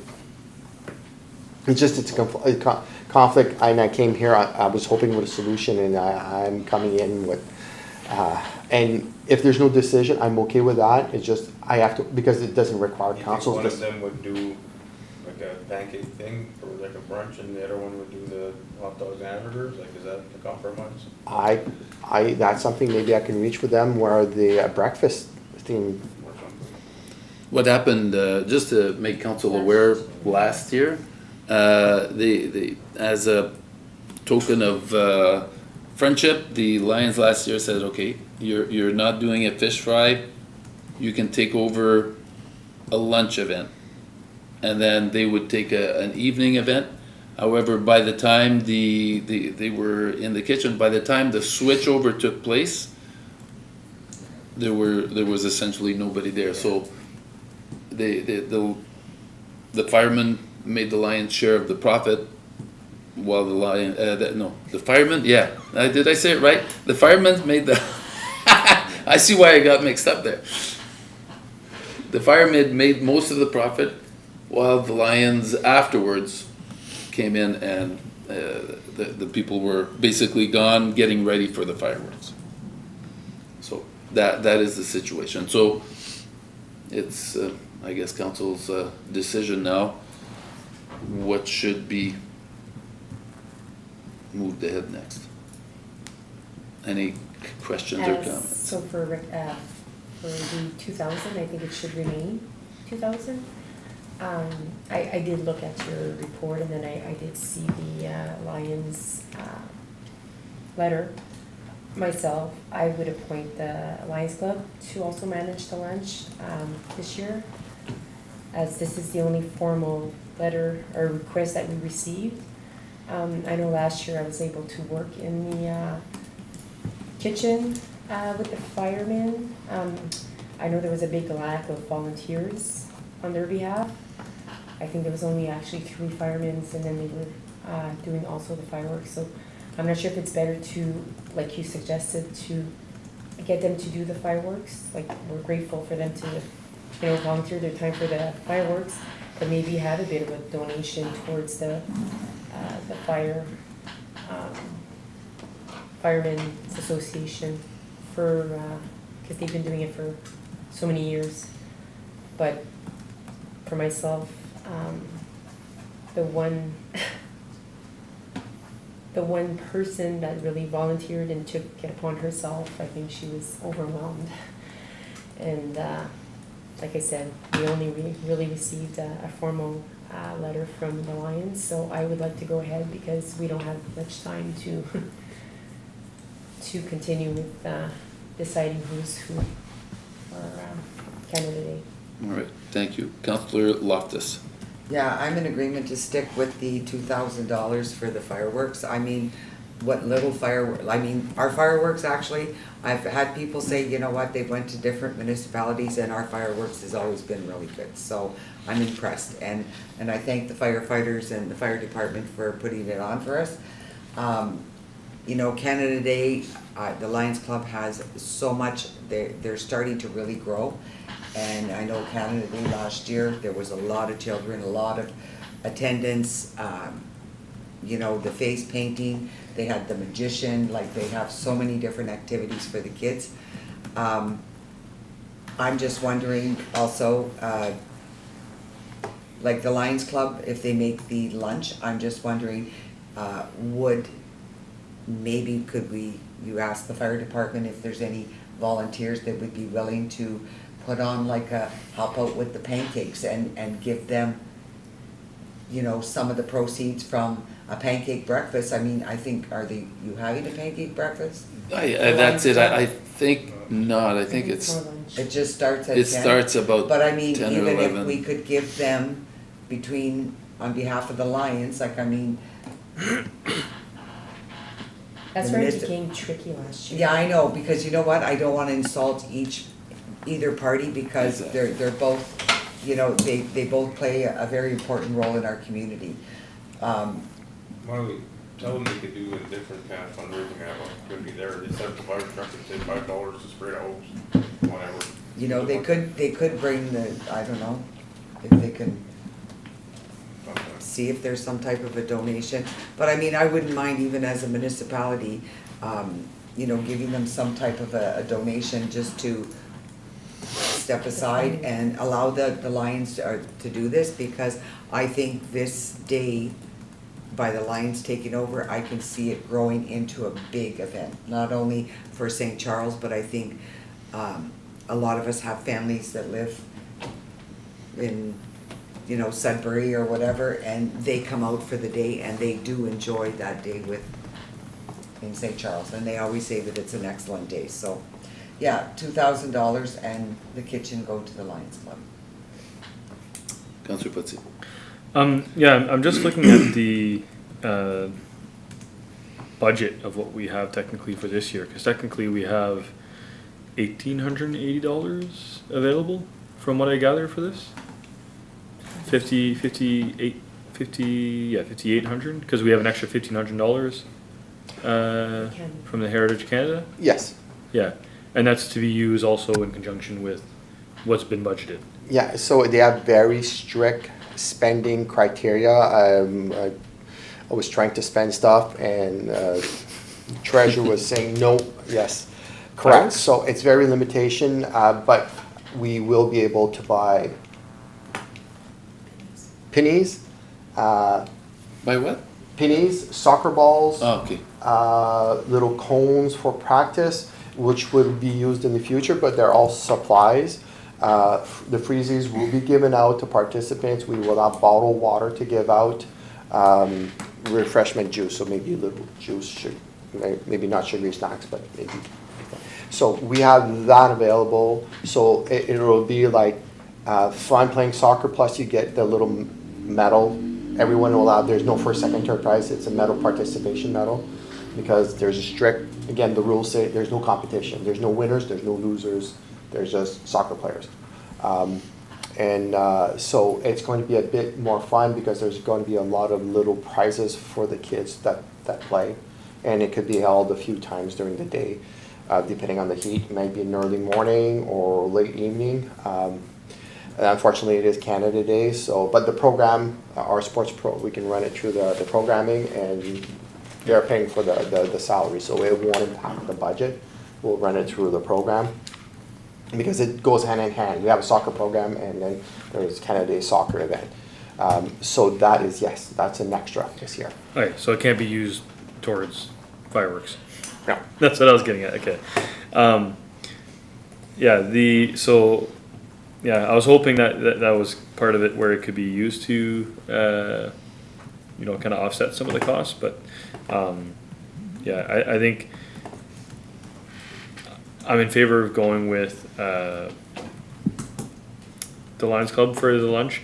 I would really like to have seen the firefighters at least give us a decision on whether they can or cannot host it first. Just because, you know, as much as they had little volunteers last year, the volunteers that did come out were enthusiastic about it, and you know, it was well done. The food was great, and the fact that they had fries and everything was really good. You know, maybe yeah, I don't know. It would be nice to have them do a part of it again, but as it's been mentioned, it was kind of logistically it was kind of difficult last year. Just because it is nice for them to be able to do some fundraising as well. So yeah. So from the email, there is some budget. There is some cost to be offsetted here, or total expenses 2845. Okay, so the Lions is donating funds, but that's where the proceeds of. Yeah, that's supposed from, so I'm assuming that it's an estimate at this point. Yeah. Okay. Okay. Yeah, I'm in favor of that. That's it. Okay. Councillor Chance? I'm okay with the budgetary items. For the uses of the facilities, I know we brought it up before back when what was the name of that committee? The significant event committee or whatever, the special events committee. Or the one after that. Growing communities. Yeah. Yeah, the growing communities. Yeah. When they wanted the kitchen, the firefighters kind of wanted it too, but they weren't sure. We had offered the bar to the fire department, and they had said no because the person organizing it didn't want to do the bar. The person that did it last year, the food and everything, maybe they would find it easier to run a bar. I don't know. But that's just another. I'd be willing to whichever one's doing the kitchen would be willing to offer the bar to the other one for use. I like that suggestion. Well, and again, I brought it up 3 years ago. And, Yeah. It didn't. Okay, But there's it's time. just- The good part about this is if we open the dialogue, maybe we'll find a venue. Between the two, like if again, maybe one wants to do the kitchen more, maybe the bar again. I'd assume that the group that has shorter staff would be easier to run a bar than it would be to run a kitchen, but that's just an option, another option. And I know there's gonna be vendor tables and stuff. I don't know if making what for the permits and stuff. Was there vendor tables? I think so. I'm not on the organizing, so I have no clue. No, But- booze, not using the bar to serve food, no, that actually serve alcohol. Cause it's a fun, another means of raising funds and, again, like the tables and such, like the booths, it may be, I don't know if the Lions are charging for tables or booths, as a fundraising thing too, but if it's something like that, maybe they offer one to, the fire department, if they wanted to sell big goods or whatever it may be, like just another. Yeah, not saying we're taking the kitchen from you, like, well, we still wanna work with you on things. Oh, here, so- that's for sure. Okay, Okay. thanks I'll for the open good up- ideas. I'll They're they're in meeting right now? Yeah, I'm meeting right now, and I can open You up wanna this. step out and make a phone call and ask them if they can, they wanna Well, I think consider that, they just probably, they start at 7, they're. they're done. Must be nice. All right, but those are good ideas. So, but you're okay with the kitchen essentially going to the Lions is what I'm hearing as a major consensus? Yeah, I know traditionally it's always them, but the 1 year they didn't want it. The year following, the growing communities, they didn't want it, and they kind of gave it away, and then I remember we ended up cooking that year. And then. No, last year it was, Last year. That's fire. And, yeah, so maybe the rate we're going, it seems like 1 year one gets it, one the other. So this would be the off year for the fire department, so then next year if they wanted, like, I don't, if we have to set a policy for this or a procedure of some sort, but it seems like we keep on we're kind of following that routine the last couple of years. And we've been. So we gotta get ready for next year is what you're saying? Yeah, maybe. Okay. All right. Is that good enough for you, Dennis, with those Yes, recommendations? definitely, Yeah. it's more than I expected. Honestly, I just wanted the discussion to start because I can advertise barbecue, I don't have to advertise whom. I just will not advertise fish fry, that I know. I was already Okay. advertised food as per Facebook 6 hours ago. Doesn't say barbecue Bar? or that. All right, moving ahead, 344, report to council, confirmation of preferred vendor. Yes, as council heard, the petition is rolling out. There's a 30-day notice. Currently, the road is not drained. The proponent is really wanting to drain the road prior to start. He can ask permission to do it right now, but it would be at his cost. He's asking that the work be considered as part of when we issue the tender. I said we can't really, we can only issue the tender when it's done, and then the tender would reflect what work is there. So we've already committed to a preferred vendor, but cannot award. So the compromise was to pass a resolution if he wants to do the work at his risk, that the petition moves forward, there's a bylaw, we would not Assume the risk. assume the risk. He would be, and he said to me he would accept the risk. And then the clerk told me, yeah, please add the line where it's in an agreement. So we would be binding where he would go ahead, ditch the road, get it ready for construction. He says it needs to dry for 30 days before you could start hauling gravel. If you wait till basically July, he wouldn't be starting the road until, well, it depends on the weather, but Yeah. it might not be 30 degrees in July, 30 days in July, but we never know. So we need this, he needs this road dry so we can actually build the road when the tender's awarded.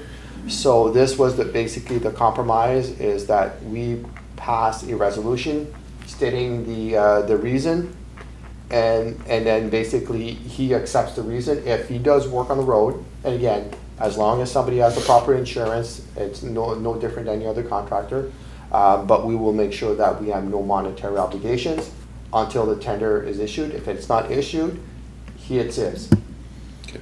So at this point, if council agrees, it would be, we pass this resolution, we'll allow the terms, those terms within an agreement, a road construction agreement where he agrees that any work done, it's at his risk if the tender's awarded or not. Okay. And I think that is it for that one. All right. Questions, comments? None for myself. No? Council Loftus? No questions for myself. Councilor Potier? No. All right. Councilor Lachance? Kind of, sort of. The issue with the water back there was caused by how they built their road in the first place, and now we're asking, this same person's asking for permission to try to alleviate the water issue, but where is he gonna alleviate the water? We need a plan, because there's property back there that's not owned by this group of people, and what the water they're gonna ditch where. So my understanding, that it's going to be the road ditches, because we can't give permission on private property. And unfortunately, the lots are private property. So my understanding is that he's going to do the road ditches out to the municipal drain, and that'll be part of it. So he will assume the cost of finding out the state, because he's not leveling everything. He's just running the water out to the drain. And or across his property, which at this point it would be his responsibility. As part of the discussion with him, before he will get his building permit, we will make sure that a drainage plan is registered on title. Okay. So there is an engineered drainage plan, and where it does drain across private property, it does cross a few private properties. They will all have to agree before they can construct to, yes, this is where the water can go. There are swales that are there that will be registered on title. I know some of them may have not been, but going forward, it was a little, I had a little discussion with the chief building official, that nobody gets a building permit, drainage plan first. Okay, and that was the, we're going Okay. forward with that one. Because this is our show, we're building it, we're building it we're not dropping an inch of water on private property without their permission or their agreement to the drainage plan. Okay. So this is, my understanding is road drains. Okay. Okay. Just again, the way they did their first road, it just very, I question their ability to do the proper drainage for this. I highly question, so I don't think, at what point, if the work is not done properly, Oh, it will be done to, who's inspecting it? Is the director of operations gonna go and inspect it? This is what I'm saying, we don't wanna have a financial hand in this, but at the same time, we're gonna, there are roads. So Maybe we we gotta could- make sure that they're built to our standards, ditching included. Does the drainage superintendent need to be involved in this, Mr. Knight? Like, there's, workarounds are fine sometimes, but they can end up being expensive in the long run, and I don't wanna be there. do you want In the that? long run, though, I think that this is just to permit him to start sooner. The Not- pres- This is drainage only, it's not gravel. Yeah, no, exactly, but to start, he has to figure out the drainage. But if he's not doing it properly, like. But is it gonna change if he waits a month to do it properly? No, the properly part is It won't be gotta him be doing done. it. Oh, it's still regardless. at Seguin, but it's going to be the preferred contractor that he's bringing in. Second, doing the work on himself. Yes, correct, oh, maybe, sorry. You said he was doing it himself. at Mhm. his cost. No, no, I- at his He was risk. he was taking the undertaking of starting the work, but I didn't clarify, he is retaining Ed Seguin and Sons to start the work. Okay, and they're going to the drain on King Street, they're not going to the drain at the back of the property. Right? They're gonna be going to the municipal drain ditches. There might be a split where it goes to the storm drain at Casimir. But most of it is going to straight north to the municipal drain. Yeah, okay, because as I say, they have no interest in developing that section of road there, so I don't know what, because that section of road isn't entitled in this agreement, so they shouldn't be allowed to ditch that way also, correct? Yes, Because if you scroll up to whatever page it is of your map, we're not doing that section of, I think it's called Greenwood. yes, correct. We're not doing, they're not permitted to that. If you go to your page 52 of your agenda, that first Mhm. part of Greenwood, they're not touching, so you shouldn't be ditching there or draining there either, Yep, okay, I will make sure. as per the way Yeah. this is written.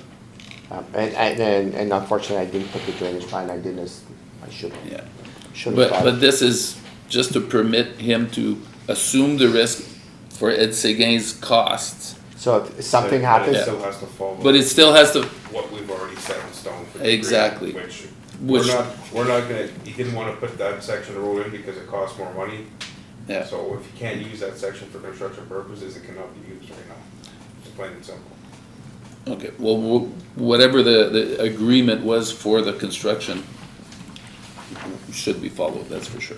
And the director of operations should be The one ensuring that that inspects. it's Yeah. being followed, 100%. yeah. okay, and if Okay. council does, I'll include it in the agreement that I'll ask him to sign once he Okay. assumes the risk, is that, and I think I did, that all work must be approved by the director of operations, I think in my lead up.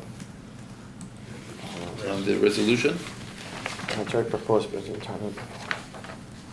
Yeah, authorizes provide by director of operations. Yes, Okay. the second, No work at the end shall occur.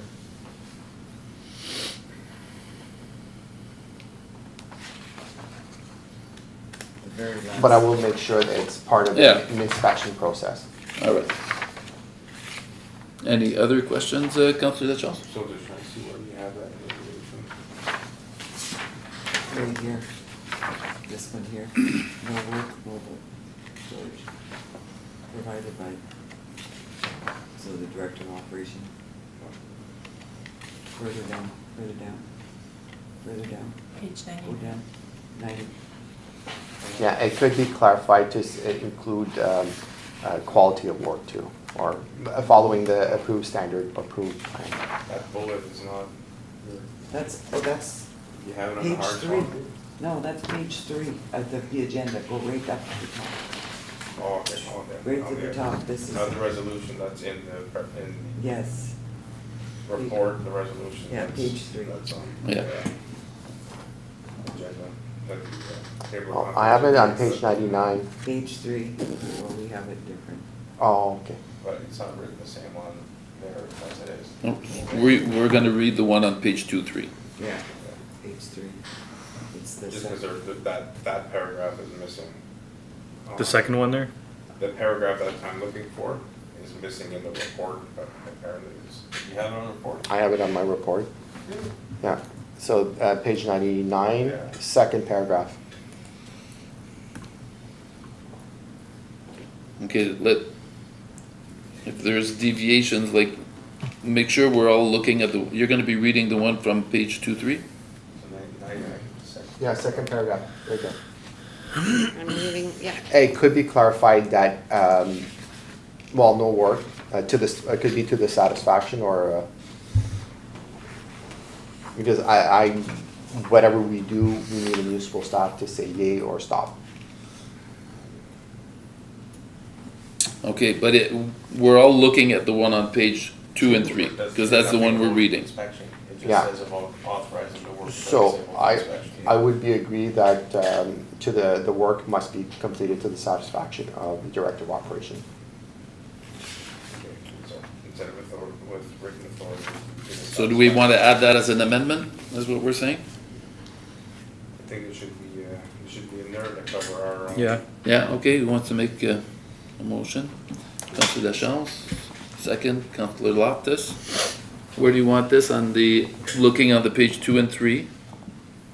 Yeah, so on the second last paragraph of the resolution. And be it further resolved, no work, mobilized storage or material on that one? Yes. Shall occur. And at the end, you just add "and," what wording? So written authorization and subject to inspection by the Director of Operations. Subject to inspection. Prior written authorization.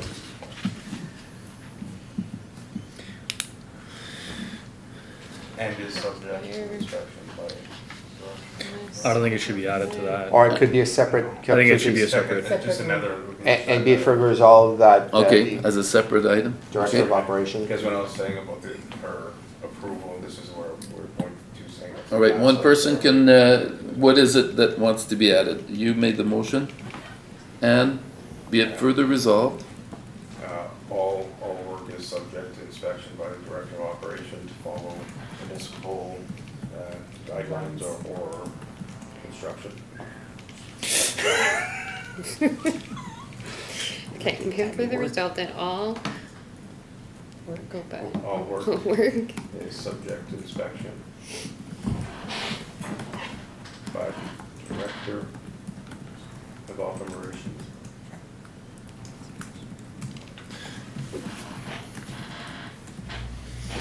Okay. And to follow municipal guidelines.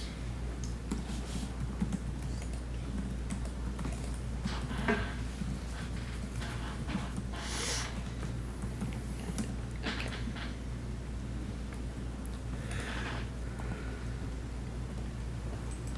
It took me longer than that to type that, so. Okay, so moved by Councillor Lachance and seconded by Councillor Loftus. That the resolution be amended to read following the second last paragraph, and be it further resolved that all work is subject to inspection by the Director of Operations and must follow municipal guidelines. okay? All those in favor? Carried.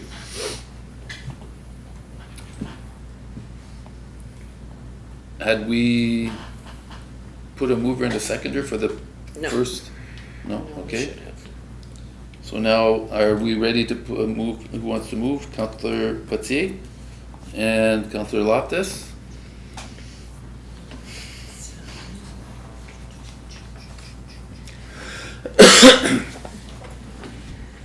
Moved by Councillor Pelletier and seconded by Councillor Loftus. Whereas council has completed the review of tender 2026-03 for the design and construction of a portion of Parkview Avenue and a portion of Greenwood Drive, be it resolved that council identifies Ed Seguin and Sons Trucking and Paving Limited as the preferred proponent for tender 2026-03. And be it further resolved that this resolution does not constitute an award of tender 2026-03 or create any contractual obligation on behalf of the municipality. And be it further resolved that a special meeting of council shall be called following the expiry of the required 30-day notice period for a local improvement, and provided that no sufficient petition against the proposed road construction has been received, council may consider awarding tender 2026-03 to the preferred proponent. And be it further resolved that council reserves the right in its sole discretion not to award the tender. And be it further resolved that any work undertaken by the preferred proponent prior to the expiry of the 30-day notice period shall be strictly limited to dewatering activities only unless otherwise authorized by council resolution. And be it further resolved that any work undertaken by the preferred proponent prior to the formal award of the tender shall be entirely at the proponent's own risk and expense, and the municipality shall have no obligation whatsoever for payment, compensation, or damages related thereto. And be it further resolved that no work, mobilization, storage of materials, or access to municipal property shall occur prior to the formal award of the tender unless prior written authorization is provided by the Director of Operations. And be it further resolved that all work is subject to inspection by the Director of Operations and must follow municipal guidelines. And be it further resolved that the terms of this resolution shall form part of a limited road construction agreement with the proponent prior to any construction activity. Very well done. All those in favor? Carried. Okay, thank you very much. Next item, 345. Report to council, job description, new position, prepared by Denny. Yes, Your Worship. As council remembers, during budget deliberation, funding was allocated for a fourth person. And additionally, we have been in negotiation also to clarify the fourth person position within the collective agreement. This would have been the job description that we probably should have had at budget prior to discussion. Unfortunately, the sequence is just that we're just coming down to the job description. So this job description was prepared by the Director of Operation. This is what she sees this fourth person to complete within his or her role within the municipality. And this is strictly the job itself. We're going to discuss in close the union salary position in wage. This would be just the duty as such. Okay. Any comments? Just the monitoring municipal, mechanical, electrical, heating, and refrigeration system. Like about the refrigeration system, don't they have to have a special? Monitoring, not working on it, right? You should be okay.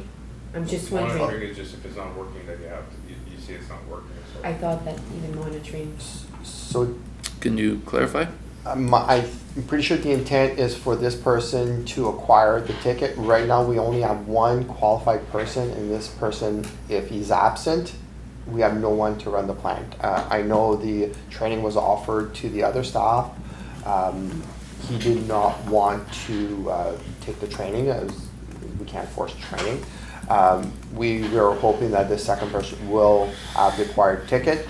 But if not, if he doesn't hold the ticket, we can't force him to do what he can do Yeah, So, okay. Should that be part of the qualifications, like that he needs to? Because it would be a bonus to us, right?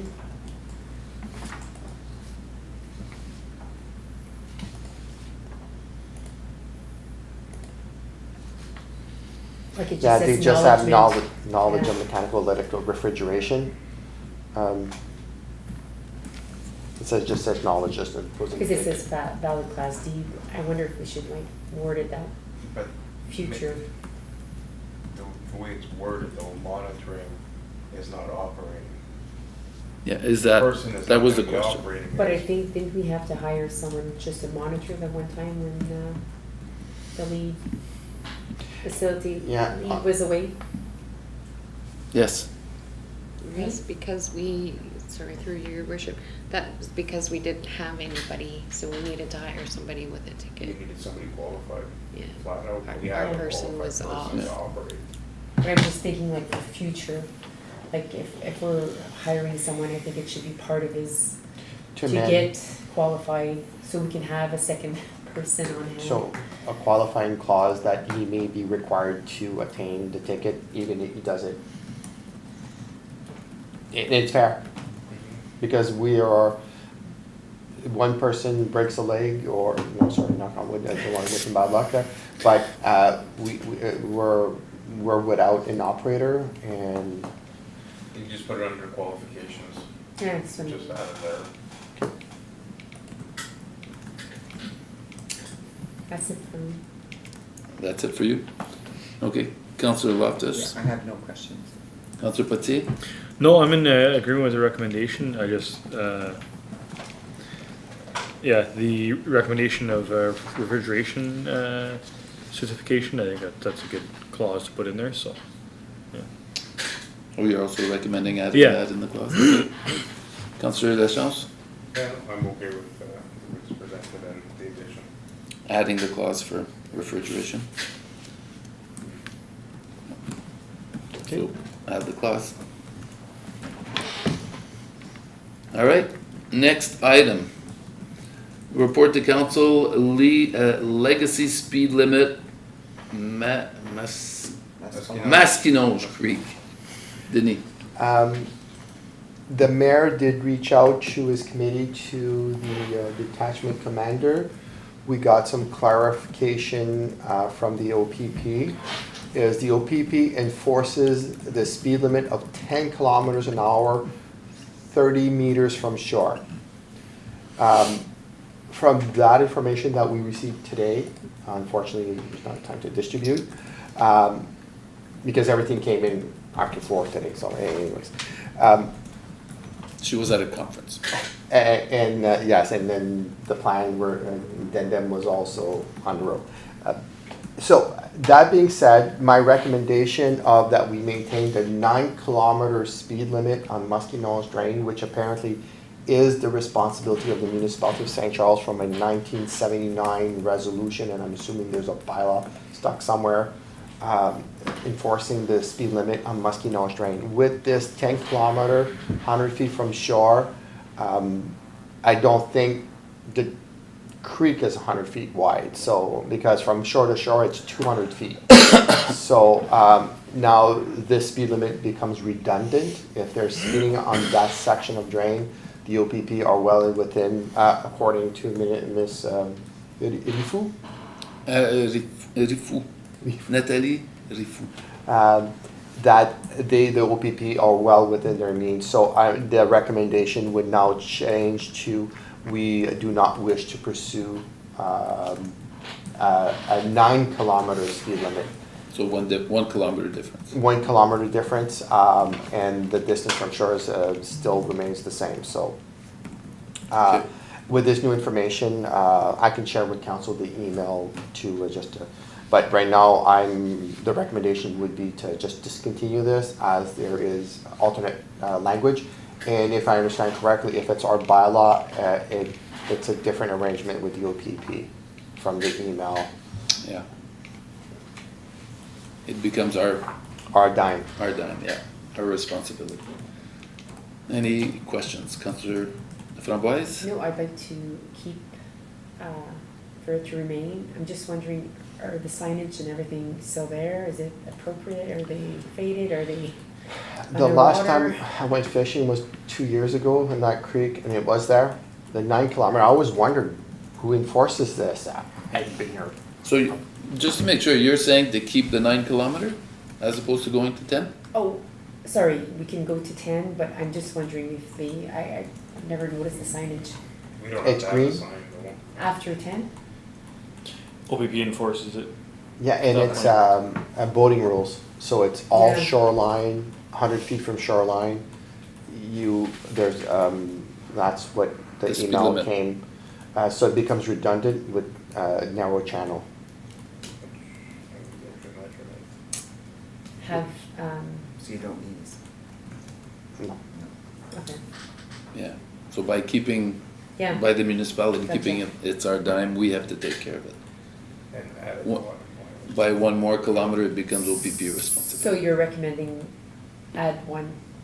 Well, basically discontinue our request to maintain a municipal speed limit on Muskinong Drain, because I was not aware that we had a municipal speed limit on Waterway, but apparently we did. It got lost in the paperwork, as it does. 1979, it's 46 years ago. Yeah. At this rate, there'd be no difference to the property owners, other than a kilometer, which is And you're like 35, 40 meters at the widest.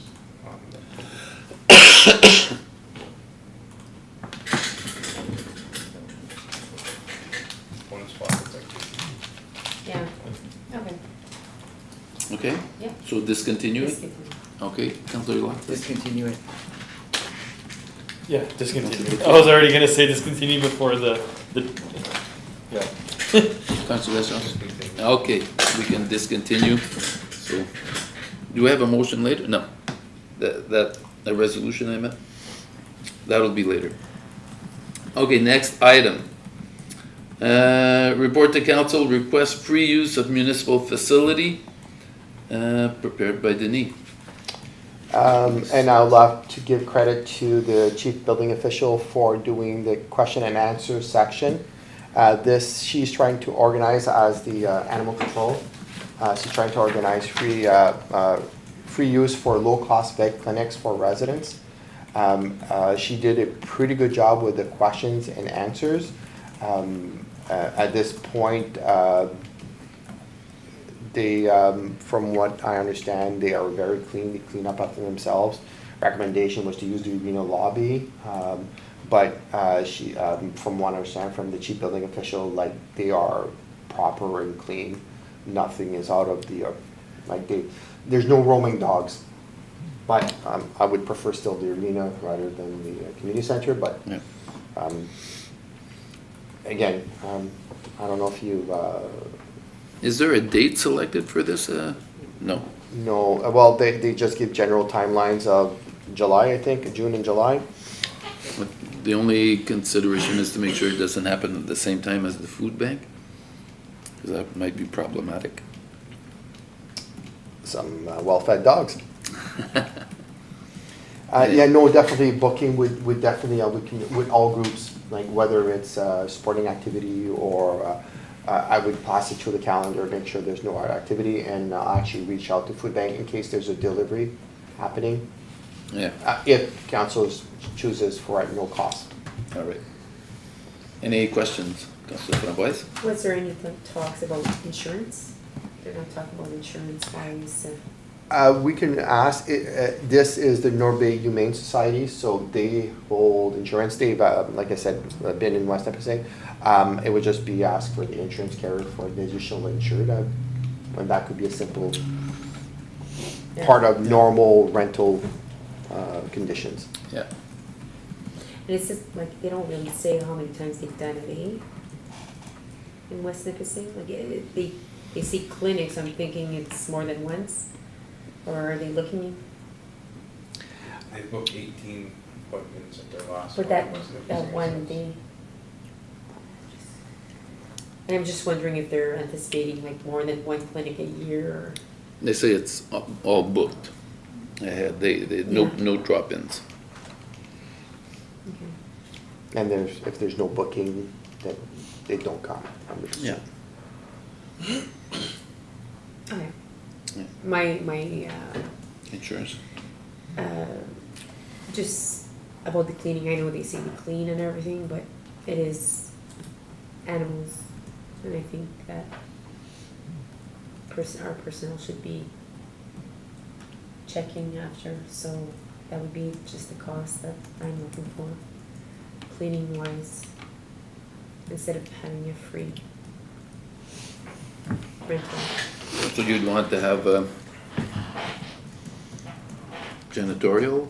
Well, I'm just thinking, I know they say it's clean afterwards, but we've had some people that we've given, you know what I mean? I just think it's, being that it's animals, and I just think it needs to be, especially if it's gonna be like, if it's the urine, fine, but still, it's just, yeah. Any, So we've done in the past, we've had clauses where they would have to agree that any additional cleaning required beyond the normal passing the room they would have to cover the cost. So we've done that in the past, Okay. so if we Yeah, find make it out there's very a little surprise in the corner, they would have to pay our staff to clean it up. okay, And I would rather the urine than, municipal center. yes, if Okay. possible. Yeah. Any other, no, you're good? I do. Councilor Loftus? Yeah, I agree with the arena, no problem, and I like Denise' suggestion with the clause in there, that if we have to do any other cleaning above normal, that they'd be responsible for it. Okay, Councilor Potier? Yeah, I'm just thinking for location, they don't really need a whole lot of space, I guess. Like they're asking for, they say 3 6 8 foot tables and 3 chairs, and then they say later like, then the vet needs 2 chairs or That 2 they're tables. gonna bring. Yeah, I'm just thinking like, I was almost thinking that like, are they making this an event? Are they like, it's just kind of I don't know. I've never seen this kind of an event before, so I was almost thinking it's like, well, would that be something that they do on the arena floor? No, my understanding, it's instead of taking your little puppy out to North Bay to the clinic, you To would get a bring- what, a needle? This is Nail clipping? it's to provide a service to the community. It's the North Bay Humane Society, so Okay. whatever they similar. I was told they probably would not do any surgeries, but that was my understanding at that location. So Yeah. yeah, so you don't have to book an appointment, but you may be like the needles. I'm thinking the rabies, the booster shots, the general inspections. Yeah. And it may be help these, the people that, because right now the nearest clinic is Sturgeon, it is expensive, and hopefully Humane Society, I don't know their prices and I can't assume, so I will just say it provides an options for the local residents to take care of their animals without surgery, as far as I understand. Okay, Yeah, I'd be in favor at the arena. I know we're planning on doing some stuff on the arena floor itself, so it might be a little bit difficult to try to do this at the same time. But if this ends up happening, I mean, I was kind of brainstorming. I was like, oh yeah, they could put the extra boards up. They can have a little runaround area for the animals if they want to. Like, I don't know. Yeah. Kind of like you hard to get for the dogs to run away. Yeah. Yeah, I wasn't sure when the timeline of this was happening, so I mean, I think at the arena might be good, but yeah, yeah. okay. Councilor Lachance? Yeah, the only question I have is what's the term on this agreement? Like, is this for one time? Is it for, I know they said they want to schedule a few, but is this for a year? Is it 2 years? I would not have a commitment. I would say the results from the first one could come back to us, because even if we have dog cleaning everywhere in the arena, it might be one and only. If it's highly successful, I'm sure they would want to come more, but we would want to see, is it at a profit? Is it affordable? Are they providing services for low-income seniors? Because if it's all for Full price. like a full price service, well, maybe you need to pay rent. I don't have all the answers, I just have, maybe let's do the first one, without any future commitment. Or maybe one, maybe two, but well, obviously, the council agrees one, and then let's reevaluate, and we can bring back a successful event, low costs. And again, I don't know, I'm just hoping that they will do the rabies shots and the booster shots for, at very low cost to encourage people to use the service. Yeah, there's nothing, trying to look in the resolution for or anything that, So are you good? yeah, there's no determined time, I guess we'll play by ear. Yeah. Bring All right. that. I don't have one. I was even thinking they might do grooming, I don't know, or they get people, Everything will be determined, I'm sure. All right, I so, think it's a good idea. yeah, Good potential thing. especially for low-income seniors that maybe transportation is difficult, and it would alleviate at least the transportation cost. So it's all to be determined. Hopefully, it's at a good rate. All right, next, item 348, report to council sandbag policy. Yes, your worship. That's you again. From input from council last, from the motion, I did hopefully include the concerns of council, basically 50 bags per year at no cost, a registry who is taking the bags, a acknowledgement form to relieve us of liability, and some limitation on the use of the sandbags in a near emergency or soon to occur emergency, and not for, and obviously not for commercial uses. But I say obviously, council may wish to include commercial, but anyways, so I'm hoping that I did improve on the previous version and include council's concern. Okay. Councilor Framboise, any, The only thing that I have is if there's any residents that did purchase this year, if they can get reimbursed for the purchase of the sandbags. Okay, so we can make this. Do we have to add that in the? I did forgot we to have mention that. anybody? Is it a problem? Is it an issue? There's one person that will be entitled to reimbursement. We can put an effective date, and then that could be easy for retro. You did have it in your motion. I did, eh? I wasn't Yeah. sure if I did or not. It Okay, was in your motion. so we put an effective date, okay. Where would that go? The second, page 129, effective date to be determined. Okay, So we can just retro, once we bring it back to council and pass it, we could say that was effective. as of, January would be an easy, January 1. Yeah. We then know you know the. you're covered. all right. That's it. Is that good with you? Yeah? Okay, Councilor Loftus? Yeah, I'm fine with that. Councilor Potier? Yep. All right, Councilor Lachance? Yeah. All right, thank you Just very going much. back, I didn't understand when we first said that it was every 5 years. I was under the understanding that those bags would last more than a year without Yeah. deteriorating, so that's, They're not UV stable, so if they're not stored and basically inside in the darkness dry, they will rot. It's the white ones, eh? Yeah. Yeah. I thought they were the canvas, like. They're made for temporary use. That is, the end goal is a one-time temporary use. Good. Unfortunately, it's a waste. Well, it's a one-time use. Yeah. All right, next item, 4.1, motion by Councilor Framboise for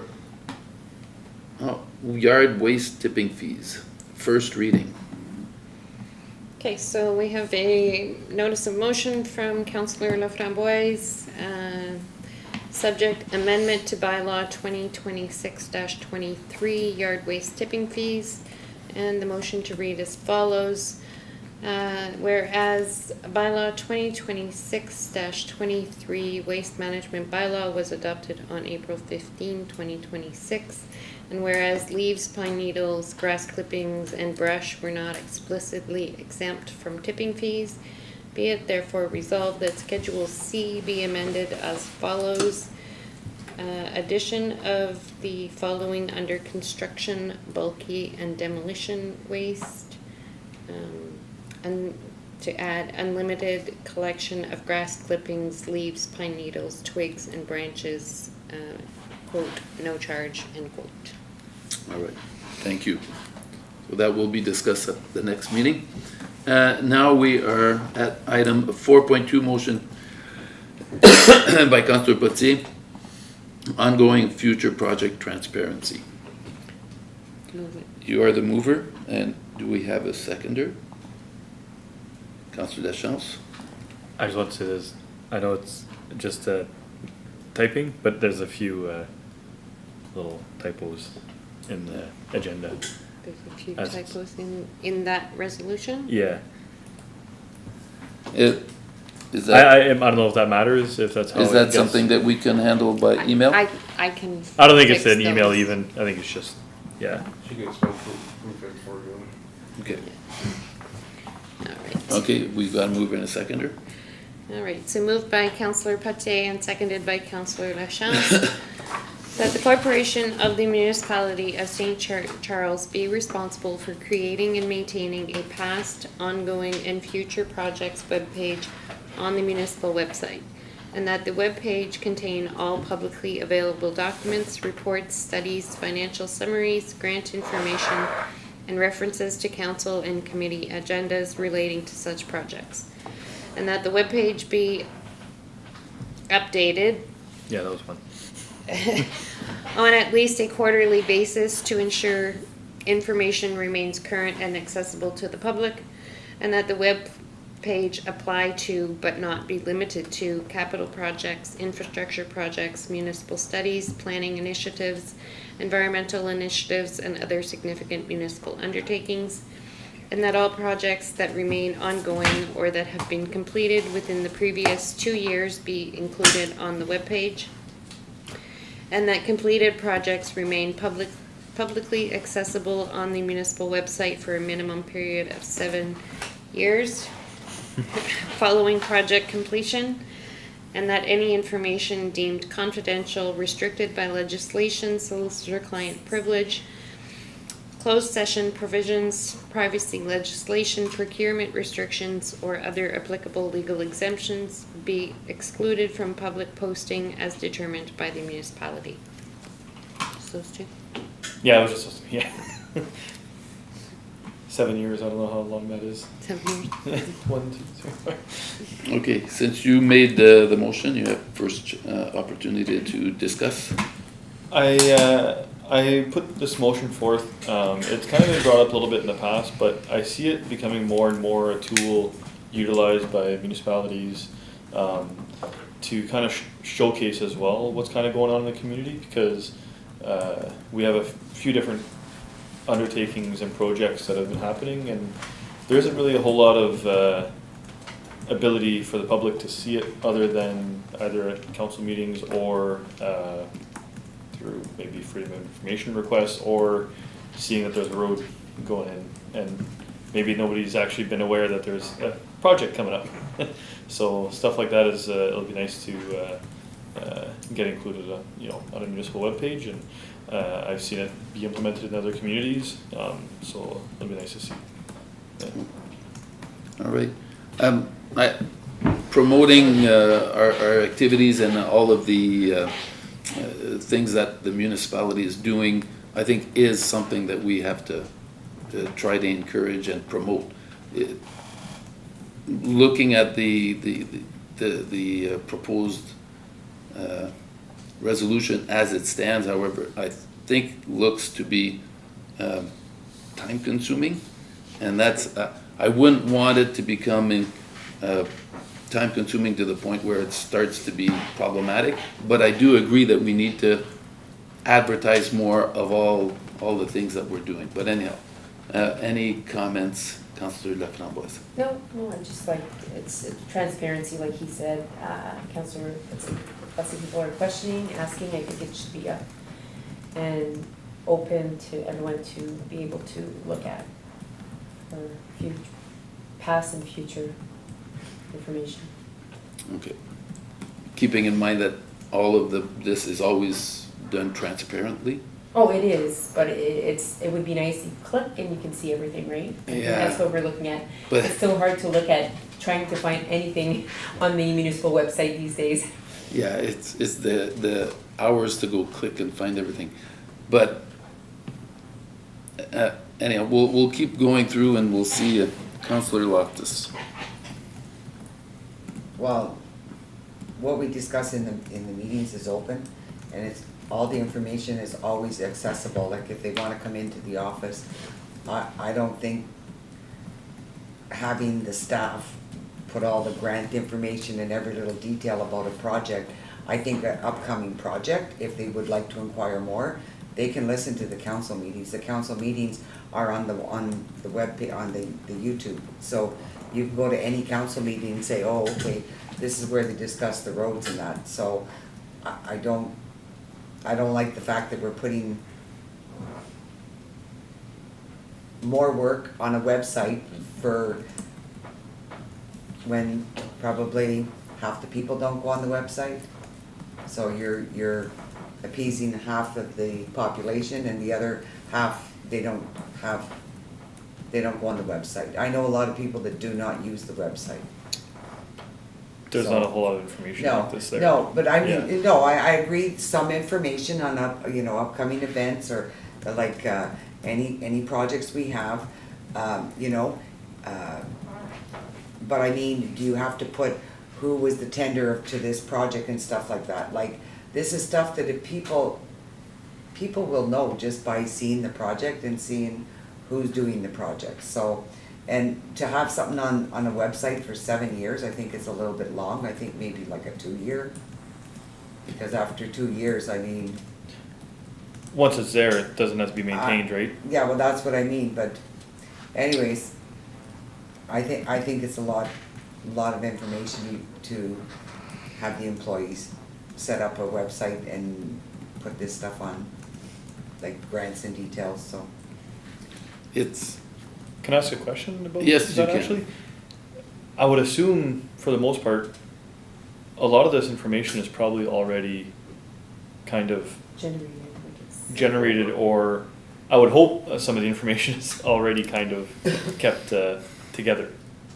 I don't know, I don't, Well, by project, you mean? yeah, 100%. I would hope that there is a drive that the information is kind of already kind of segregated per project, so that I don't think it would be too large of an undertaking. Building it in the first place would be, but yeah, obviously something of this magnitude takes time.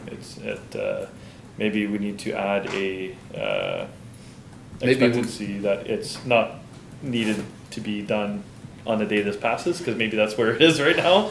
Yeah, because once it's made, it's literally a matter of going in and adding a document. Yeah. I think it's just Yeah. adding the stuff that you're asking now. It's to go back and add all that stuff is very time consuming. Yeah, so how many projects do we have that are either ongoing or completed in the last 2 years? Well, we've done Lake Road, we've torn up Lake Road, we've put culverts in. We've- But- Because We've done quite a bit of work. Yeah. We- And it's still ongoing. resurfacing Big culvert on Bopala Road. But even for us, I find lots of times I'll email the CAO, and it's like if that would be somewhere that I can just go and look it up, it would be a lot easier for us. Yeah. However, it's from what I've been asking around a bit. It's almost like taking the data that from a meeting and segregating it manually. It's all a manual process. There's no quick click together to I put think it all it's more together. projects, right? Councillor I got Lachance. kind of like two different, I agree with the transparency. I think that we already have been transparent, and that's why in the last meeting with the presentation that we had for members of the public, I said that everything has been spoken openly at the council meetings. But it is hard to, not just for them, but for us, when they're asking questions about this, it's hard to answer the questions because you'd almost have to go and pick it out of every single, you go read through every agenda that you went through in the last 6 months to try to see exactly where that report is, or that, what was it? The resolution is, and saying, no, we voted on here, this date. Yeah. So, it would be nice to have something,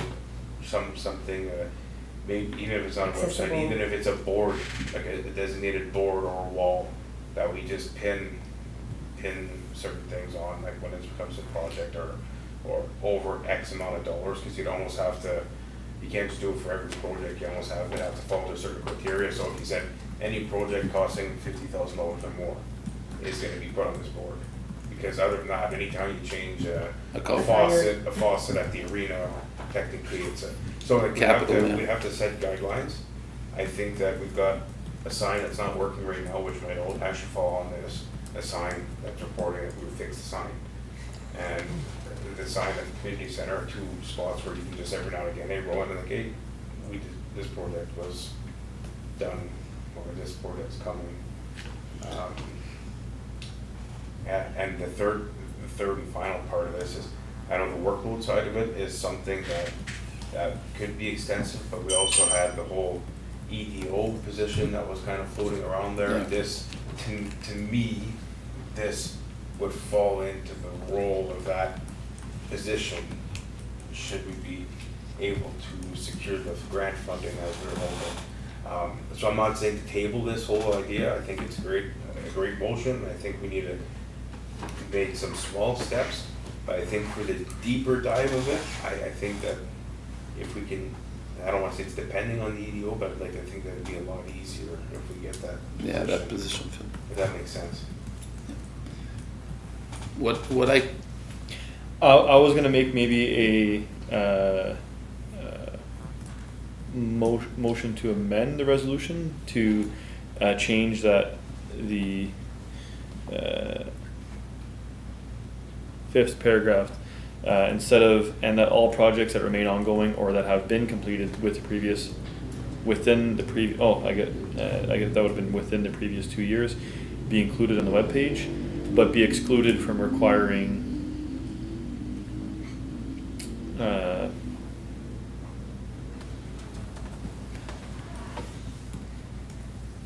might I recommend something? yeah. What I'm thinking is, like, staff load, they know their staff. And I know that the treasurer does produce a report annually with all of the projects that have been done, the values, and everything is laid out.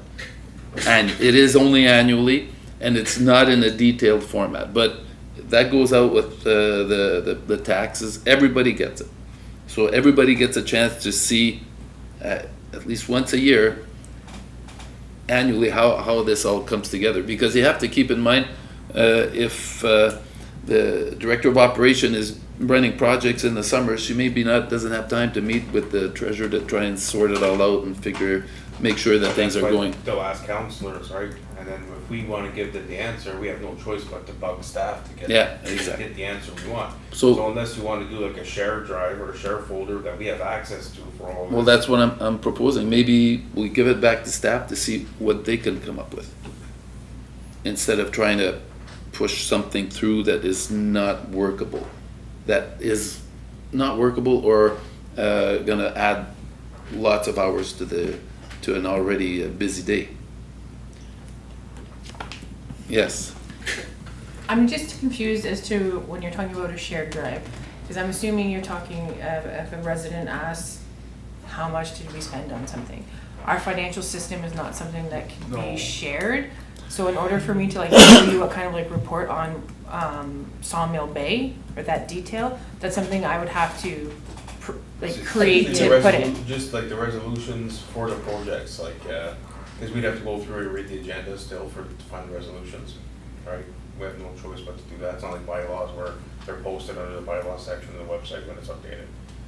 For us to go and say, yeah, this was voted on publicly, here is the resolution, it's, again, and I know it would be the same for you guys to find too, it's hours of digging to try to find what meeting, what agenda, where it is on there. And at the top, you open, good old Megan folder, make in the agenda, look through the agenda quick, okay, no, it's on this one, But is it just a resolution list because we have that already?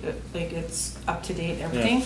Or do you want like the background when you say, okay, we agreed to purchase a tandem truck? on the resolution, But then you it says want- up to how many $1,000, so it's right there, Correct. it's all, But then Yeah. do you need more data of like who you gave it to, what the quotes were, what we actually purchased it for? Cause that won't be on the resolution. Like, I don't know what residents are asking you to what kind of information that we could provide. Cause like, in our budget, we say, okay, everything that we did last year, what we budgeted for, what it came into. Again, it's just like a lump sum. We budgeted 60, we spent $42,812. Everyone's seen that email and how direct that email was, and that, just to answer that email is a couple hours of someone's time work when the person knows exactly where to extract the information they're looking for, you know, so it's kind of a, Yes, Tammy. So through your worship, we do maintain a list and like, so I have an annual spreadsheet of all the resolutions that are passed in that year. So it's an Excel sheet, obviously it's searchable by word. I could share those onto your shared drive with your bylaws. that's at least, you know, it helps us. Yeah. I still don't disagree with Councilor Putzi's motion that we could do something like on the, But to start, I could do that too. it'd make it easier to answer questions. I know that's the hardest part for us. My amendment, my motion to amend was going to say, let's exclude the past or ongoing projects from having to include all past, like, resolutions and stuff like that, cause I know that's probably one of the more tedious parts of that. Right?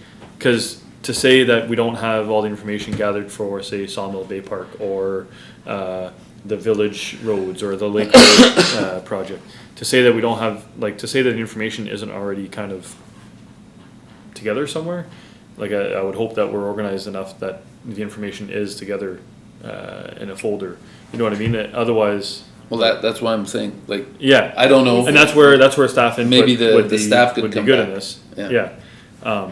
Do you want just a blurb on the Cause this was website discussed, saying what's going on, or like? yeah, cause this was brought up, like, I wanna say a year or two ago, about having something like this, and it kinda never went anywhere, so that's why I made a motion for Made it. a motion, yeah. Cause honestly, it's something that we're often questioned about it, and I mean, even as council, unless we save each agenda or save individual pages from the agenda and make our own folders, but I mean, staff already has the information kind of together for those projects, I would assume. But at So, the same time, is our job to provide them that, or is our job to say, speak to the staff member and they'll get you the answers? Like, I don't know, exactly, we don't wanna pass the buck all the time, and sometimes you don't have a choice, but I don't know where we're. But if the information's already out there and done, what's It's the get Is it- question? okay. So, So, yeah. Yes. What information are they asking you? Cause we can make a list of, here's all the projects that we've done, here's all the projects that, cause I have that list, I Yeah. put it in the tag sensor. You just cut it and post it on the website. But Perfect. that, is that going to give you and the residents the information they're asking? Cause on there, I don't put, other than the budget, like we put it, or I'm not saying, okay, it started on this day, it ended on this day, this is how much it totally cost.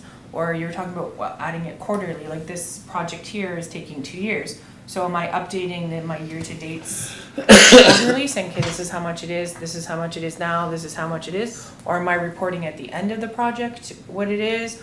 Or I know some of the descriptions or the examples that you gave us was like a whole paragraph on like what the Financial project. summary, Well, no, it was kind of like, oh, we did a pickleball court, and it is going to enrich the lives of many seniors, and we had pictures of pickleball court. Or am I just saying we did a pickleball court, it cost us this much, kind I of think like. it's What the about this? cost and the, The project was tendered and budgeted at this, and then when it's done, the project came out at that. Don't know if we're over or under right there without having to dig any further. It's not a, these are any associated studies that might have been done with it, like, cause at Sawmill Bay Park, we did an environmental study.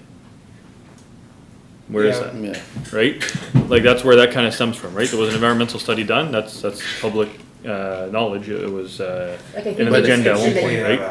They asked about for. Right, so that's what I mean, right? There's a documentation like that, like, I wouldn't expect that to go out in the annual, No. tax No, bill. but But that's something that if somebody wants to look at it, well, publicly, now they have to go That's through why every freedom- agenda. If you could, you can cover 80 or 85% of the questions with just a simple one-liner per project, a $200,000 project to, bring a Dairy Queen to St. Charles, and it Yeah. costs us 185, but everyone's really happy, something done. And then if people have more questions, like, oh, did you do, anything more than that, maybe that's where we can just say, okay, go.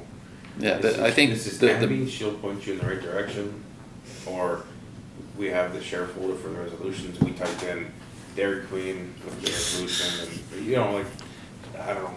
We gotta try to streamline, I agree 100% the transparency, and I think we are transparent, but being able to follow Access up it. on it. I think Cause it's even access. meeting to meeting, like, maybe sometimes you don't even remember, you said something, so I was like, oh, why'd you say that? Like, I didn't say that, and like, now you're not looking at the agenda, you can see the recording. You're trying to, so it's, or go Yeah. on YouTube, so we're gonna watch it on YouTube. yeah, access, I agree, but it's, you have to keep in mind, like, to make it clickable, here we go, click, here we go, takes hours and hours and hours But of if the information is retabulating already everything. there, it should But just she's be- got the one-liner thing. But to tag in that all what of you the have, or do you have agendas more? and, In my tax insert, it's just a one-liner.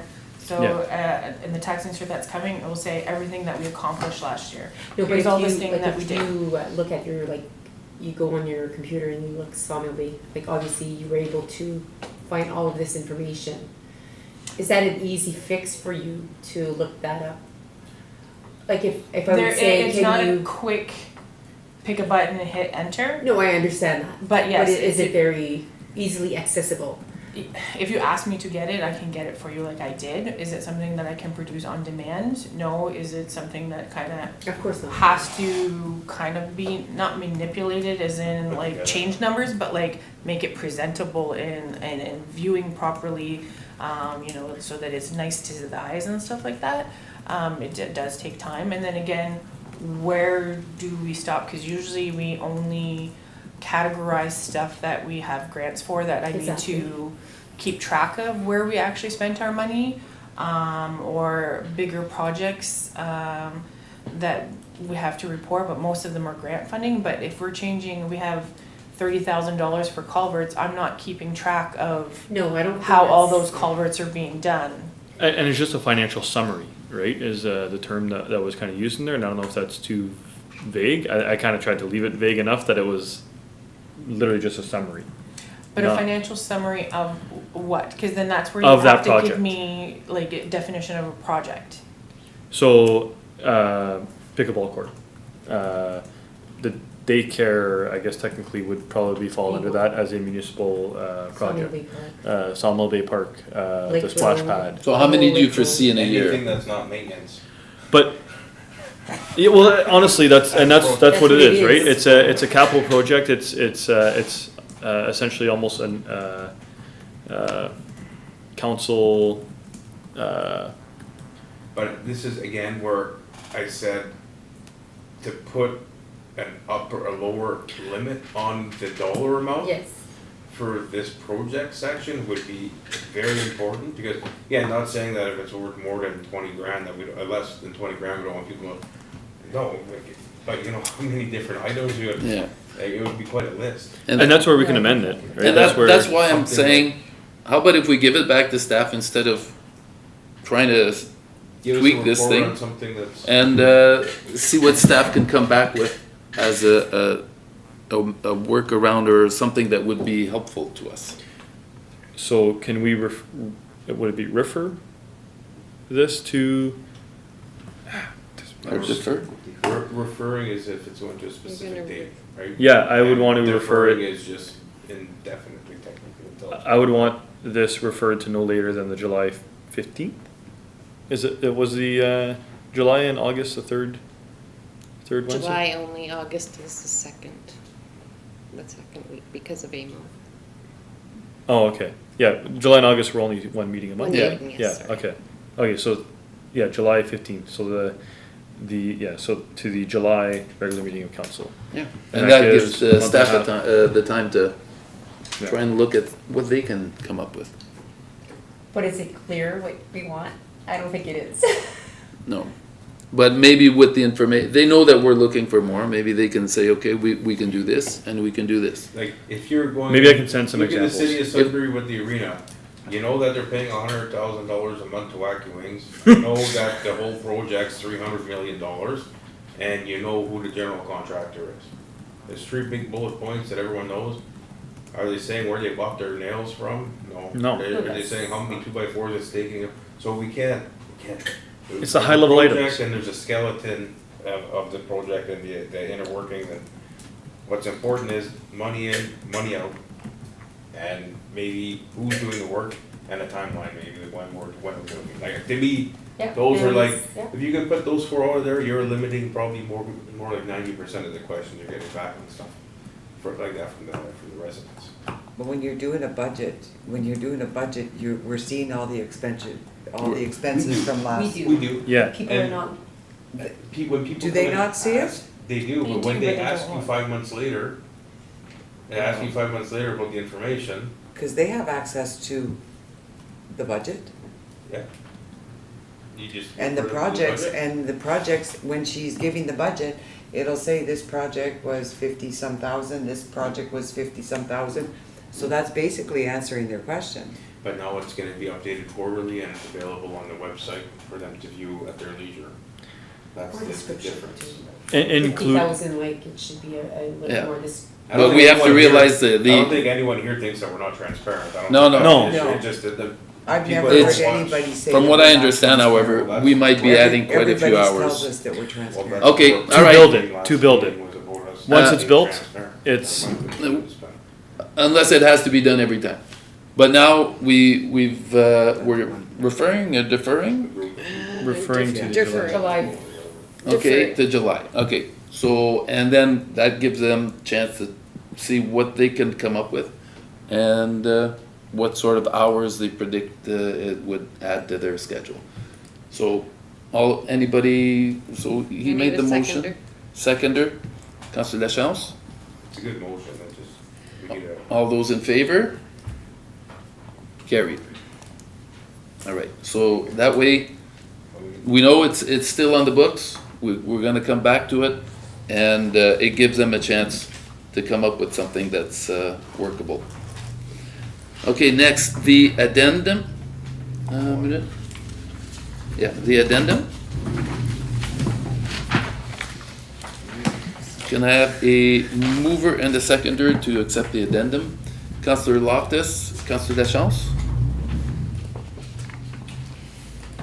Moved by Councillor Loftus and seconded by Councillor Lachance, be it resolved the Council for the Corporation of the Municipality of St. Charles hereby approves the addendum to the June 3, 2026 Committee of the Whole. All those in favor? Carried. Item 5.21. Report, report to council daycare next step by Denis. Yes, your worship, and again, the apologies for the lateness of this report. The email was received at 3:06 this afternoon. A site visit, so last week, I pulled out the sewer maps of the arena grounds. Both myself and Michelle looked it over, the director of operations. It was, we took pictures of it, submitted it to Barney Builders, which council was made aware of. That was the preferred proponent. So with that, they prepared the proposition that was received at 3:06 this afternoon. It is, in mind from the previous discussion about openness, it is a requirement that any direction of council, everything financial be open once the decisions are made, because obviously some decisions have to be made in negotiation prior to this point.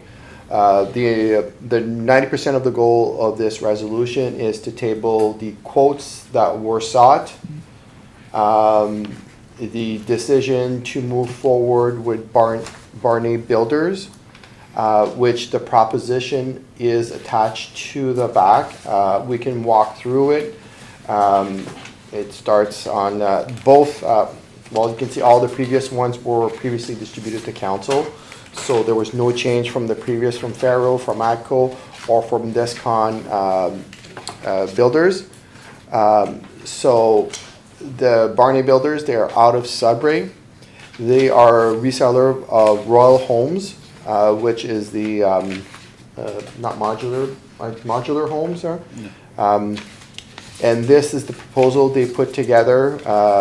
It's a complete summary of the structural system, the windows, the doors, the exterior finish. I think we still have the color to pick.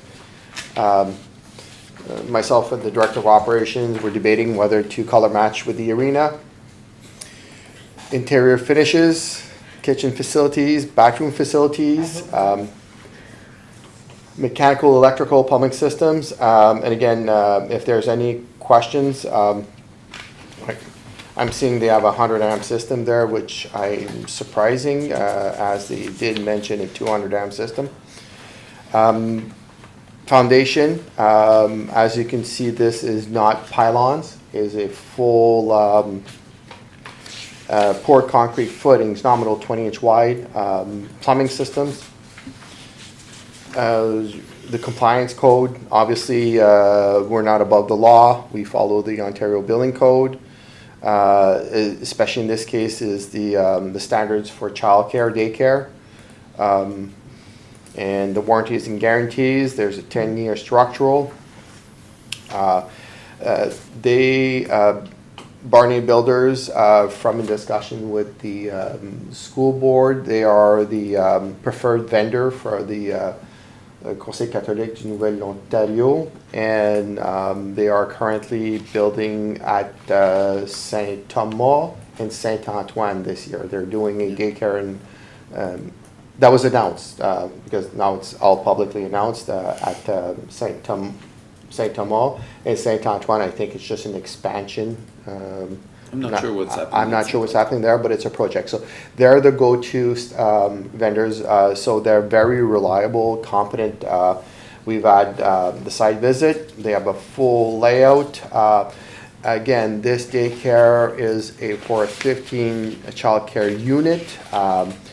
The full intent is to pursue a 30 kid or double the size of that unit by adding an extension to the building. So the building will be built now as if we were building for a 30 unit. So everything will be sized for the 30 unit. The next one is going to be a 25.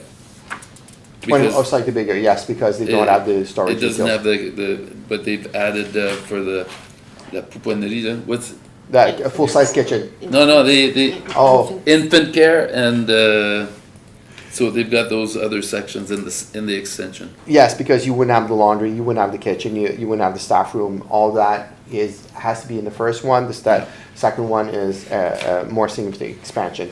Yeah. So they have a few sites there. Unfortunately, the black and white didn't come out. And again, this is a $1.5 million grant. The intent of this is that the grant will fully cover the cost of the project with no cost burden to the municipality. The intent is to enter in a lease agreement with OCOF. They will be paying the consumables to the building. So at the end of the day, there will be no cost to the municipality. They will be paying into the, we will have to sit down and figure out sufficient money to replace the HVAC unit. Maybe not necessarily the capital cost of the building, as it is a funded building. It is basically going into the municipal hands. We will have to determine the life cycle of this building, because obviously if they're not paying the capital, well then at one point or another, this building would have an end date of useful life. But if it's well maintained and well built, you can foresee many, many decades of use. We still have to have a lease agreement, which they have agreed to enter. It's a set, it would be initial 7 years to lease agreement, I guess, for stable funding.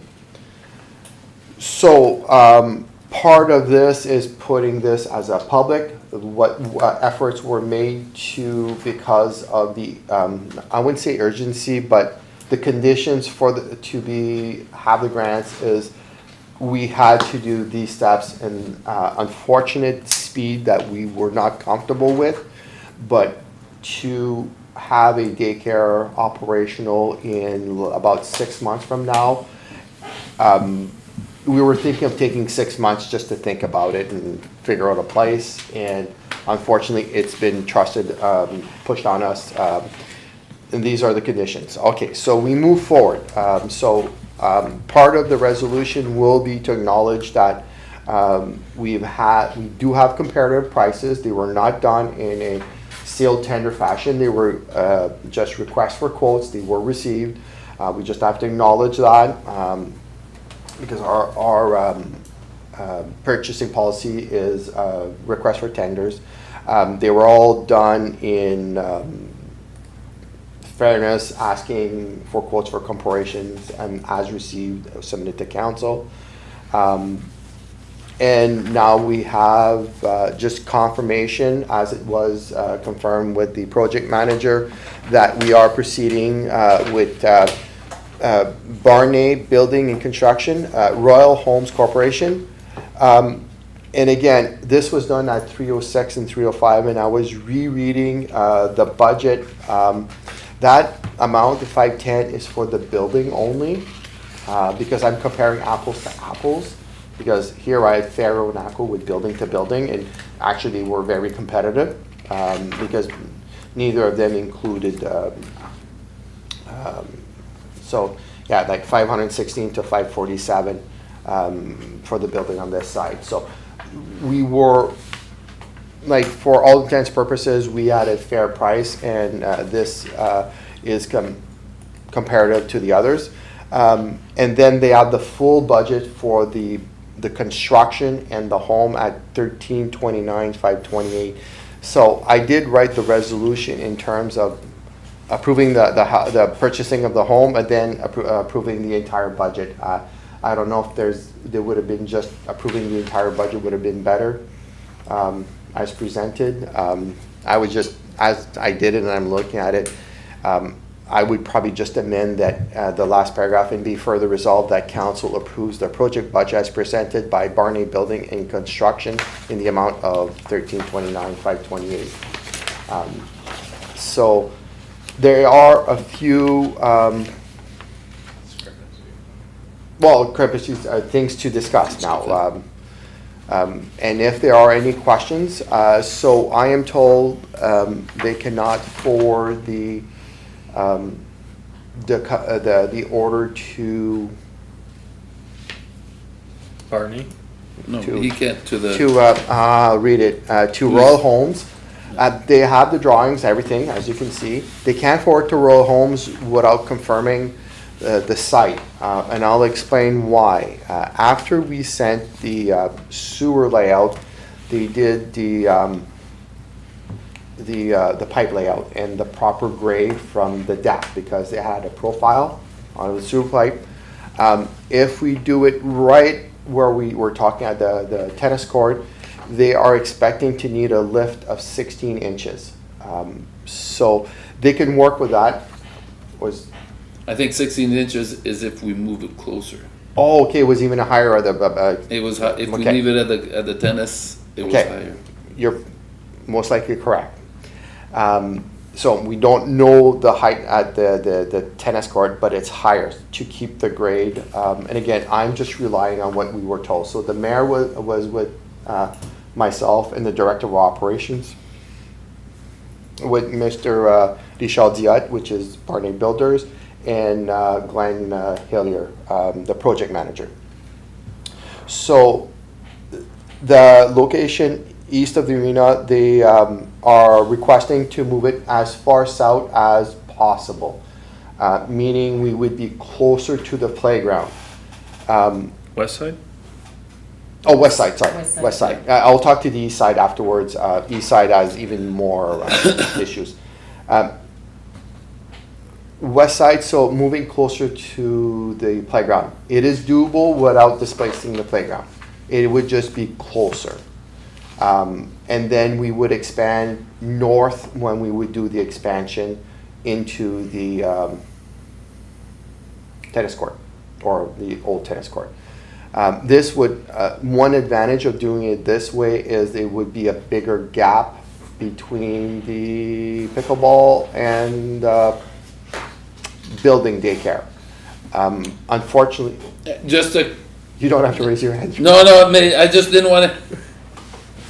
If I'm not mistaken, they would move south afterwards into the park for the expansion. So there's two options because I had a discussion with him on the phone. this Okay, you had afternoon. another discussion I- I wasn't privy to. so- Okay, sorry.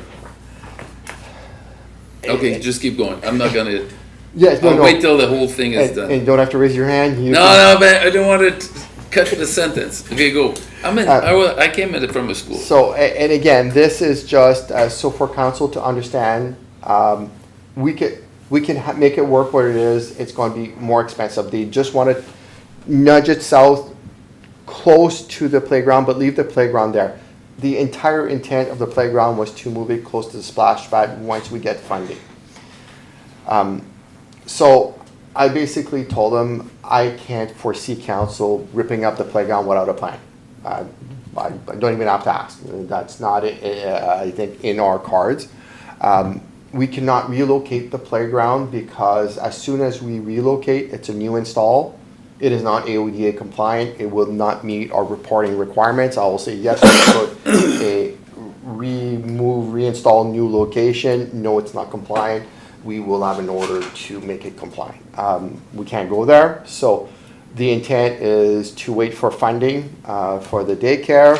I have 2 pending grants. Unfortunately, one we will know in July if we're successful. And in September, we will have a partial grant, most likely awarded. Unfortunately, I can't get it in writing because there's still a chance that I don't get awarded. But I was told verbally that we moved to the last round. I applied for it in 2024. It's $115,000. September, he said, is the latest I'll find out. So moving the daycare, unfortunately, at this point in time, it's not in, the playground is not in the cards there. So the recommendation that I put in my report, options for council, it says basically agree to allow the daycare building further south, but not to impact the playground. The potential bonus is that this may give us more room at the pickleball court. That's, and to consider. Agree to move further south, and if the daycare expansion goes ahead next year or soon thereafter, that the playground would be moved. Unfortunately, this is, if you did make the decision now, we get the expansion next year, no funding for playground, we still have to move it. So they would mirror the layout, so the expansion would be to the south for the north. At this point, I had a discussion with Mr. earlier, it says we can make happen to the north. And the playground, unfortunately, is not. If we were to say, move the playground, they'd be willing to contribute $60,000 towards the relocation, whereas short 150 to 175. I have a quote from last year for a playground system, about half of what's there, which is should be enough there, for 197,000. So 60,000 gets us a third of the way. At this point, we don't have the cash to spend, so I don't want to recommend that one. So honestly, it's basically if we can nudge it further out without impacting the playground, the playground's gonna move, so even if it's close, it's just maybe a year or two. If eventually I'm successful, because the idea is the gazebo's going up starting next week. They excavated today. We have the splash pad with the playground, that could be the youth center, and where the pickleball is more of the adult. Okay, so that is that for the west side. The east side, again, with again, as council mentioned, it is an option because we're always looking at options. The one thing is we cannot get closer to the helipad. As they were there, the ministry also looks at, and if they're too close to, they won't approve it. Where it is located now, we were told up to 6 feet elevation, the building would have to go up from the ground. And again, that's what we were told. That's what we're doing. Because the service pipe that runs along the building, they looked at it, I guess I would say the words cheated. They're very close to the surface and very low slope. Again, I'm just repeating what I'm told. So because the building requires to be even with the surface, that's why they don't allow second floor daycares. If they were to put a daycare, they would have to have a ramp system. Everything has to be AODA. So even going 16 inches is causing some issues on the other side. Going up to 6 feet, because as the property drops towards the ditch, which is, I've never noticed it was this massive. Like I always looked from a distance when standing beside it. It is massive.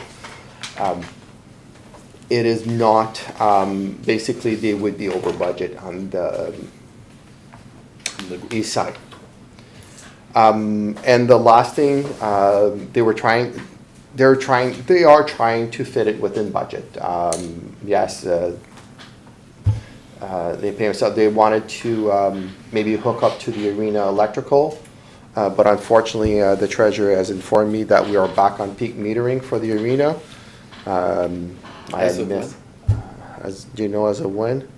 Over a year ago. Yeah, so I just missed that point, but unfortunately, that is why our hydro is so expensive for so little use. Is you turn on a light bulb when the compressor is running, it costs you $20. It's adding a daycare to that is not feasible. So I basically informed the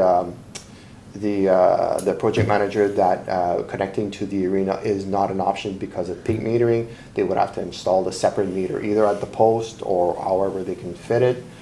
It's just not hooking up to our meter system because it would be insane hooking up a second building to that peak metering. So the recommended is that council passes the resolution accepting the proposal from Barney Builders, accepting that we're purchasing the Royal Homes at $510,971.73. The budget that is included in their proposal, I think, is the before last page. It is broken down for everyone to see on the proposal. So we're not hiding anything. They are coming under budget. There's still costs for the project manager in there. They know our limitation of 1.5. So it is not, there's very little room, at least on budget. I did not prepare the budget. Can we question if something's expensive? Because they have very round numbers for certain things, like how can the electrical come out to exactly 72,000? I'm sure it's a budget. I have advised the project manager that the treasurer will be monitoring, making sure that we are going through the purchasing policy as best as we can. So making sure there's multiple quotes and that, but obviously the significant issue here at 510 for the house, and I think the next one is the crawl space, basically foundation, I'm thinking, yeah. So, and lastly, to council is agree that to allow the daycare building to move a bit further south on the west side with the bonus of maybe giving extra room to the pickleball court, which I don't know if the nets are back up, but anyways, and maybe have a better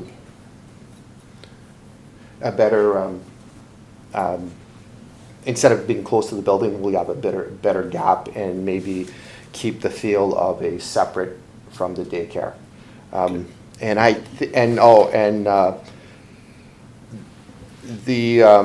Any delay is, right now they need the approval, and I think I said it, they need this approval so they can forward the plans. Because obviously if we agree Order. to remove the playground, then they would mirror the floor plan and expand, start at the, right at the south and just move north. But I think they're gonna do that anyways.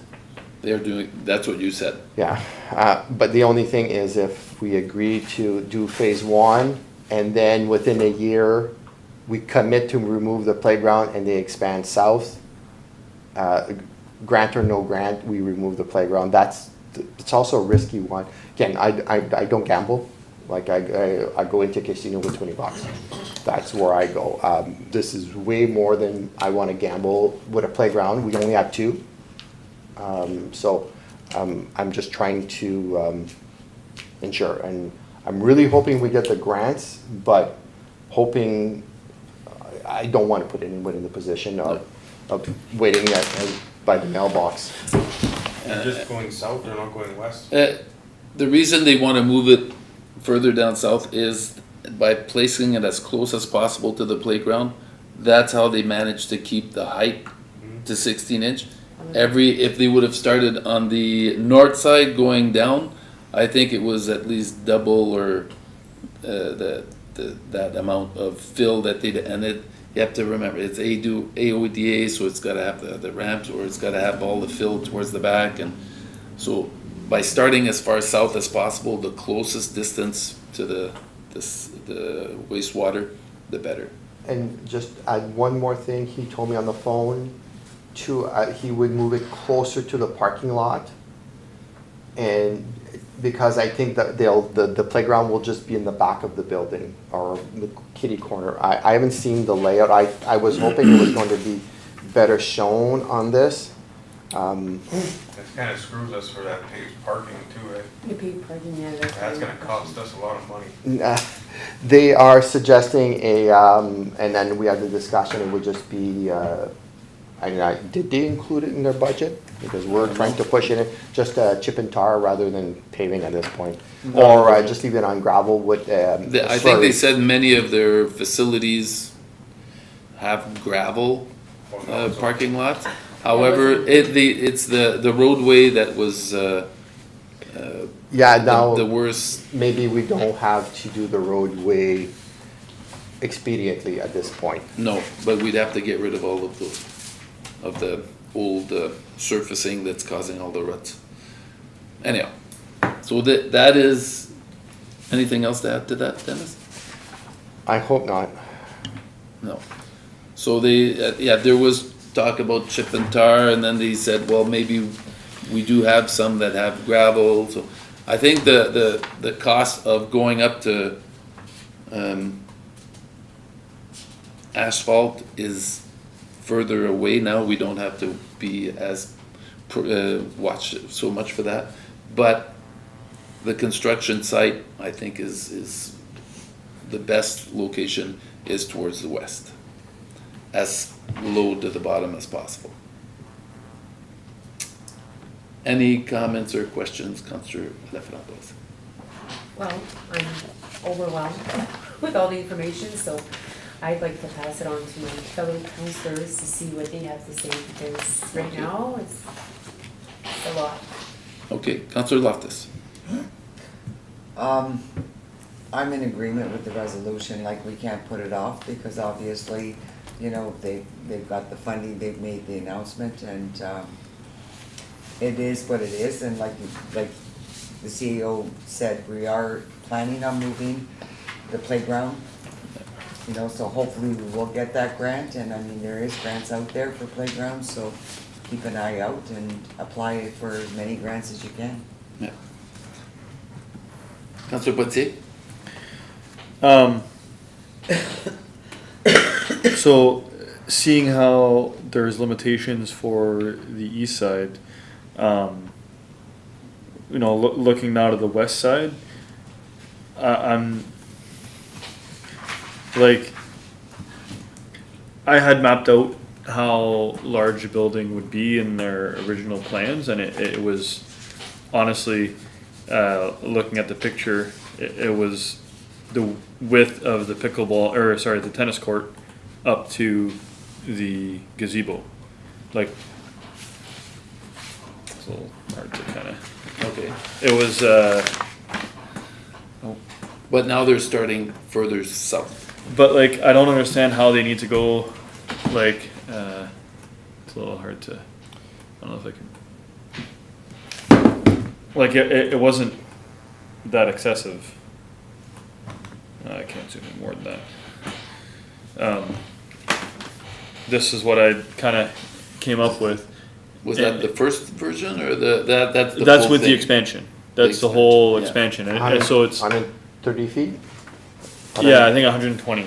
But like, obviously you need spacing around it, but so I'm just thinking, like, I wouldn't want to go much more closer to the playground, like maybe 5 feet beyond where where the gazebo was.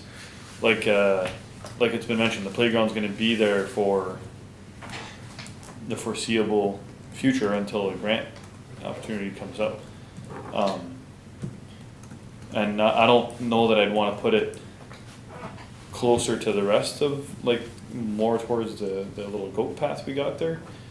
Like, they're talking about putting it like basically right up against the path almost is what I'm. No, Yeah, they- and they changed, because Oh, yeah, they don't want- I basically told, I basically took the liberty of telling, the playground is there and staying there. Yeah, Unless you can come up with $200,000, then we'll gladly move it.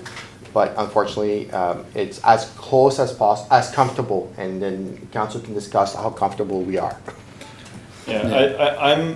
I would think no more than like 5 feet to give enough, like 5 feet From the further playground? south.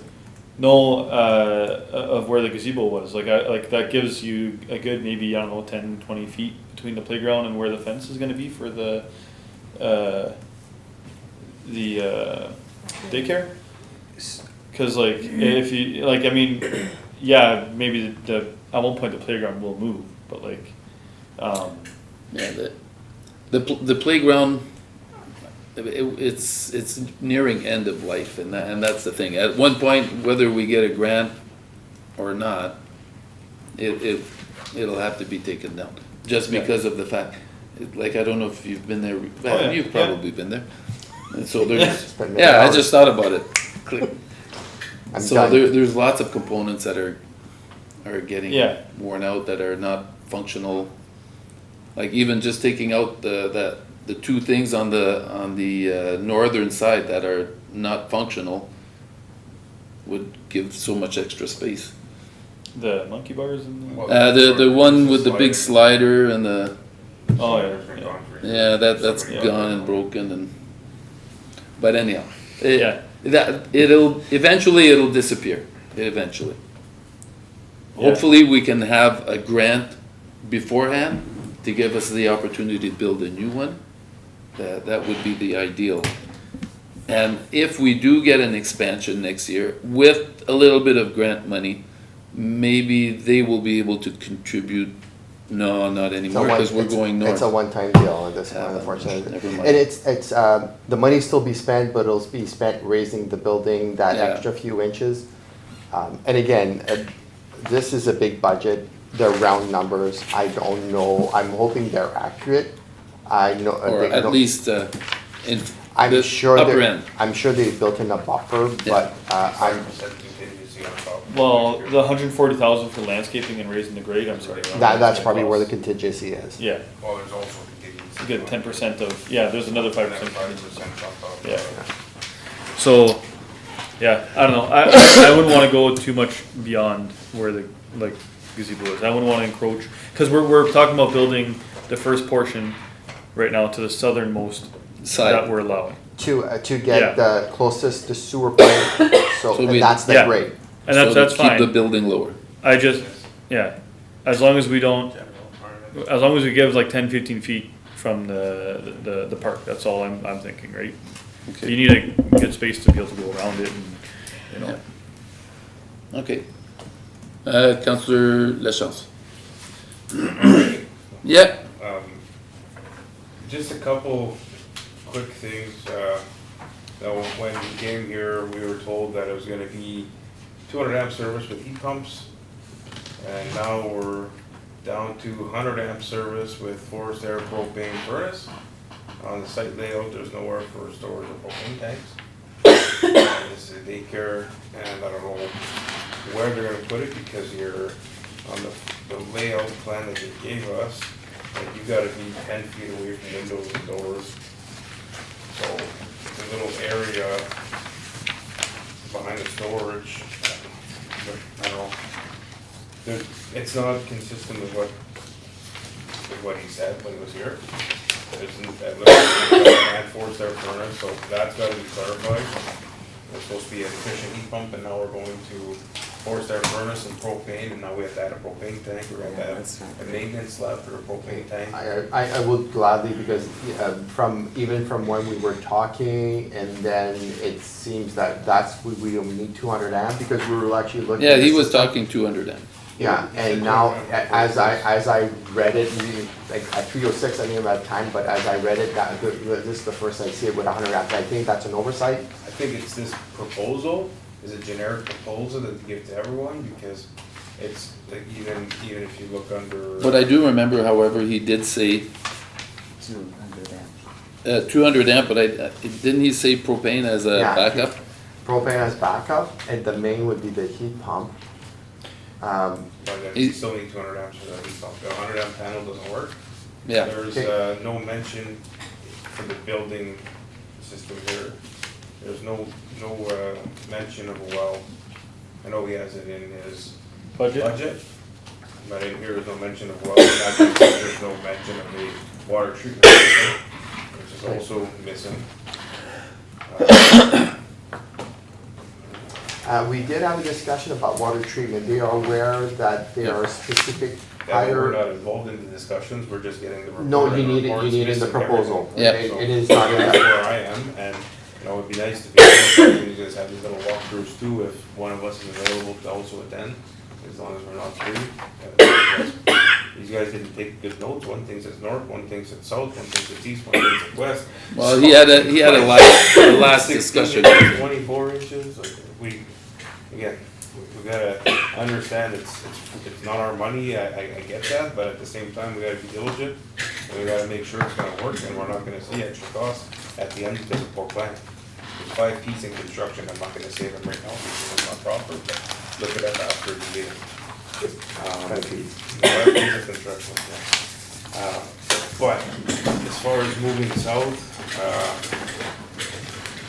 I wish they gave you how many feet or meters or whatever, how far south they wanna go. So, We had the last discussion. so. so Is it as the whole building length south? Is it half a building length south? no measurements were given, I could definitely request that a non-site where, with pins, where the proposal goes. They won't be breaking ground until July on this, so it's at least 4 weeks away. As long as we have some sort of movement, how much is up for discussion. And I will let him know that the next time he plans to come and site visit, I will make it a general, because if it's for information, it could be for information. As far as taking hydro from the arena, that was never the plan in the first place. No. Anyways, he didn't even wanna use the 100 amps at the shed to do the construction, he wanted to put his own temporary meter at the pole, so. Maybe he's just realizing now that that's a 600 volt line, not a 120 volt, 240 volt line. We told him that in the presentation. The other thing was the parking issue we're gonna have now. Now, we're moving this way and he wants to go forward in front of the park. So now our parking is literally gonna be in to drive around the arena. How are you gonna segregate that parking so that it's not a throughway for traffic? What's the plan? So the discussion is he was going to go to the edge of the ditch because the grass seemingly has grown onto the parking lot. Yeah, it's from here, this is the Yeah, ditch here. so he wants, there was a discussion of 4 dedicated spots for employees because that's the amount of staff that would be working. It would increase with the expansion. Yes. She can't. It would increase with the expansion, so we're looking between, I can't remember the top end.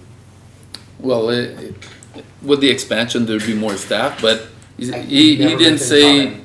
he said he'd make the parking lot the width of the building, but all of the other ones, it's drop and go, drop and go. And the daycare is not open in evenings or weekends, Yeah, so it should not interfere with weekend events for parking. Is that across from the CCAM? Yes, We're not- which we're is not- also taking up 12 feet of real estate, probably more We're like not- 16 feet of real estate. So, and the total depth of the proposed plan, 60 feet to the back of the fence from the front, plus your 20 feet from the car park, 80 feet. From the ditch.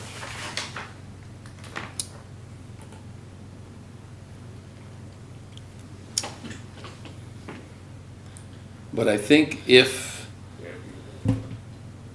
Yeah, we are, going from the ditch, you're hitting the back of the gazebo, that's the depth of the fence will be for the playground. And you're 130 this way. So that'd be around 40.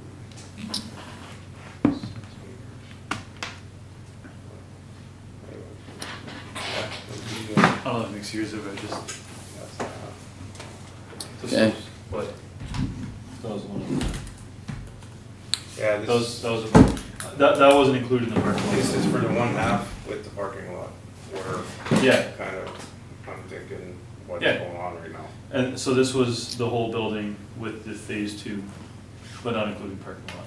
The back is gonna be literally hitting the front corner of the park right now with the room they need, so just, again, just kind of, Yeah. it fits, it does fit, it's just, we're gonna have to, that I think- stand gonna be So- in the way for snow removal and stuff, like, you know, there's gonna be other discussions to be had, like, well, that's it. First of all, I think right now it's more general concept, but I'd like to see the pins go in as soon as possible so we can actually get a better visual.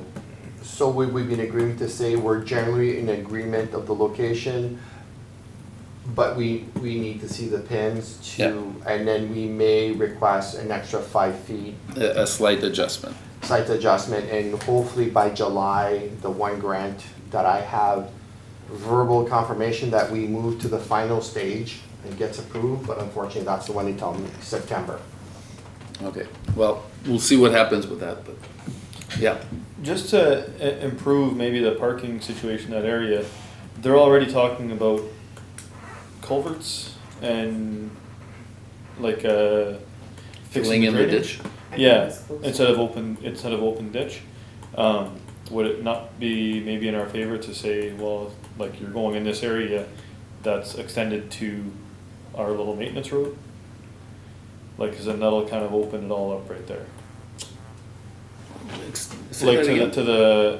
cause right now it's open ditch from, King Street East, Vidal, to the maintenance road, the little Mhm. paved Yeah, yeah. like from the daycare where they're planning on putting culvert and closing the ditch, put that all the way to the maintenance road as part of, like, I don't know, that's, shouldn't be too exorbitant to do that, like it's, we could, Or they can supply the material, we'll have the excavator type of thing. Yeah. yeah, I'm just thinking, cause like it'll help open up the area there for parking and it'll open up the parking lot that, you know, for snow removal, Yeah. for everything, it kinda keeps it a little bit more open, right? So, Okay, they could do angled parking, and then that way it also it keeps it, you know, they have more space for, yeah.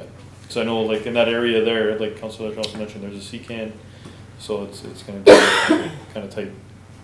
Yeah, that, it's the combination of all of the, Everything together. yeah, it would be nice to visually go see and be able to. Okay. But I think we're in the general concept, I think Yeah. we're gonna be in agreement. And, but like you stated, if we could see the pins, maybe require a slight adjustment, And maybe a non-site information session. yeah, would be good. And if you wanna make decisions on the fly, we can also have a walking council meeting, it is doable. There we go. It is a bit more challenging for the clerk, as the computer doesn't have lights, but it's still doable. Okay.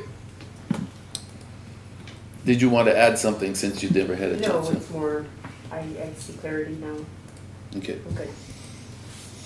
so are we ready to proceed with the resolution? All right. Can I have a mover and a seconder? Councillor Loftus, Councillor Framboise? Moved by Councillor Loftus and seconded by Councillor LaFramboise. Whereas provincial funding for the proposed daycare project is conditional upon the construction and licensing of a daycare facility by December 2026. And whereas the construction timeline requires timely direction and decision-making by council, and whereas 4 quotations have been received for the proposed construction project, and whereas the timely award of the project is necessary to meet the provincial funding and construction deadlines, be it therefore resolved that Council for the Corporation of the Municipality of St. Charles acknowledges that unsealed quotations were solicited for the project due to the time-sensitive nature of the funding requirements. And be it further resolved that Council reviewed the submitted construction proposals and confirmed its intention to proceed with Barney Building and Construction, bracket Royal Homes Corporation, close bracket, in the amount of $510,971.73, subject to receipt and review of the final proposal, satisfactory agreement terms, and confirmation of available project funding. And be it further resolved that Council approves the project budget as presented by Barney Building and Construction in the amount of $1,329,528. Wasn't there an amendment we wanted to propose? I put it in. Oh, you put it in? Okay, good. All right, all those in favor? Carried.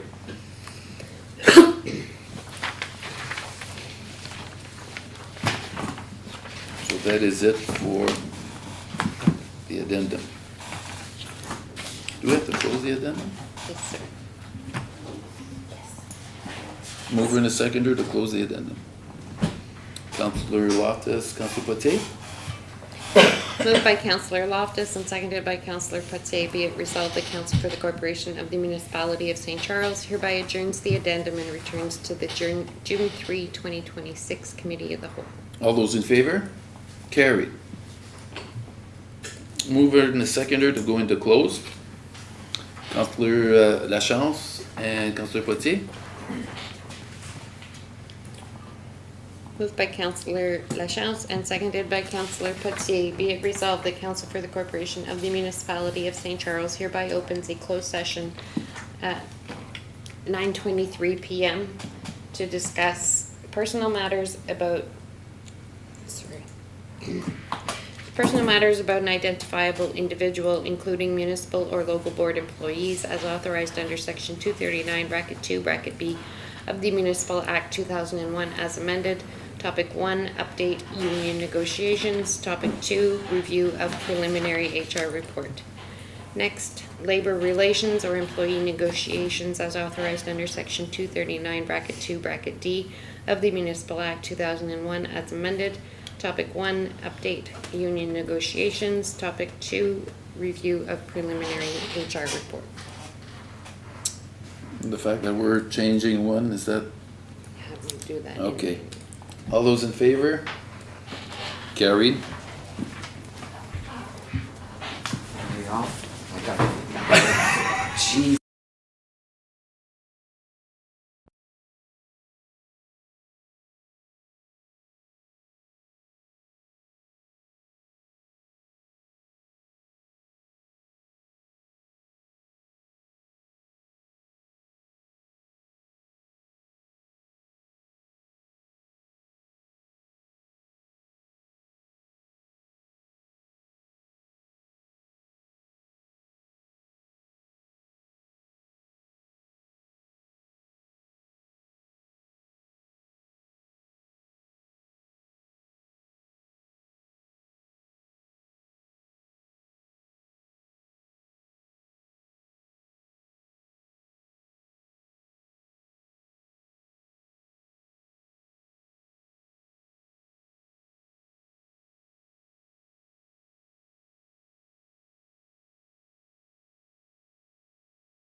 By Councillor Laframboise and seconded by Councillor Lachance, be it resolved that having dealt with all matters pertaining to the closed session, we hereby reconvene to the Committee of the Whole at 9:41 PM. All those in favor? Carried. Okay, for item 6.1, I think we're gonna have a resolution. And for item 6.3, it's been moved back, Deferred. deferred. Okay. So now do we, tell me when you're ready.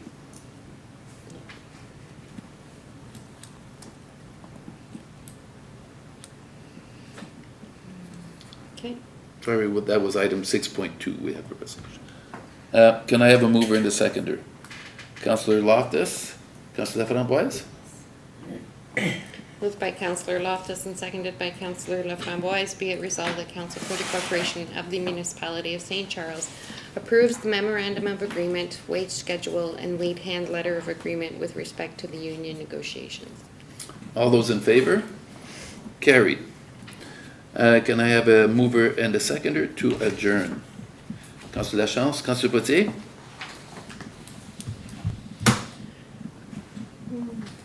Moved by Councillor Lachance and seconded by Councillor Potier. Be it resolved that the Committee of the Whole of June 3, 2026 be adjourned at 9:42 PM. All those in favor? Carried.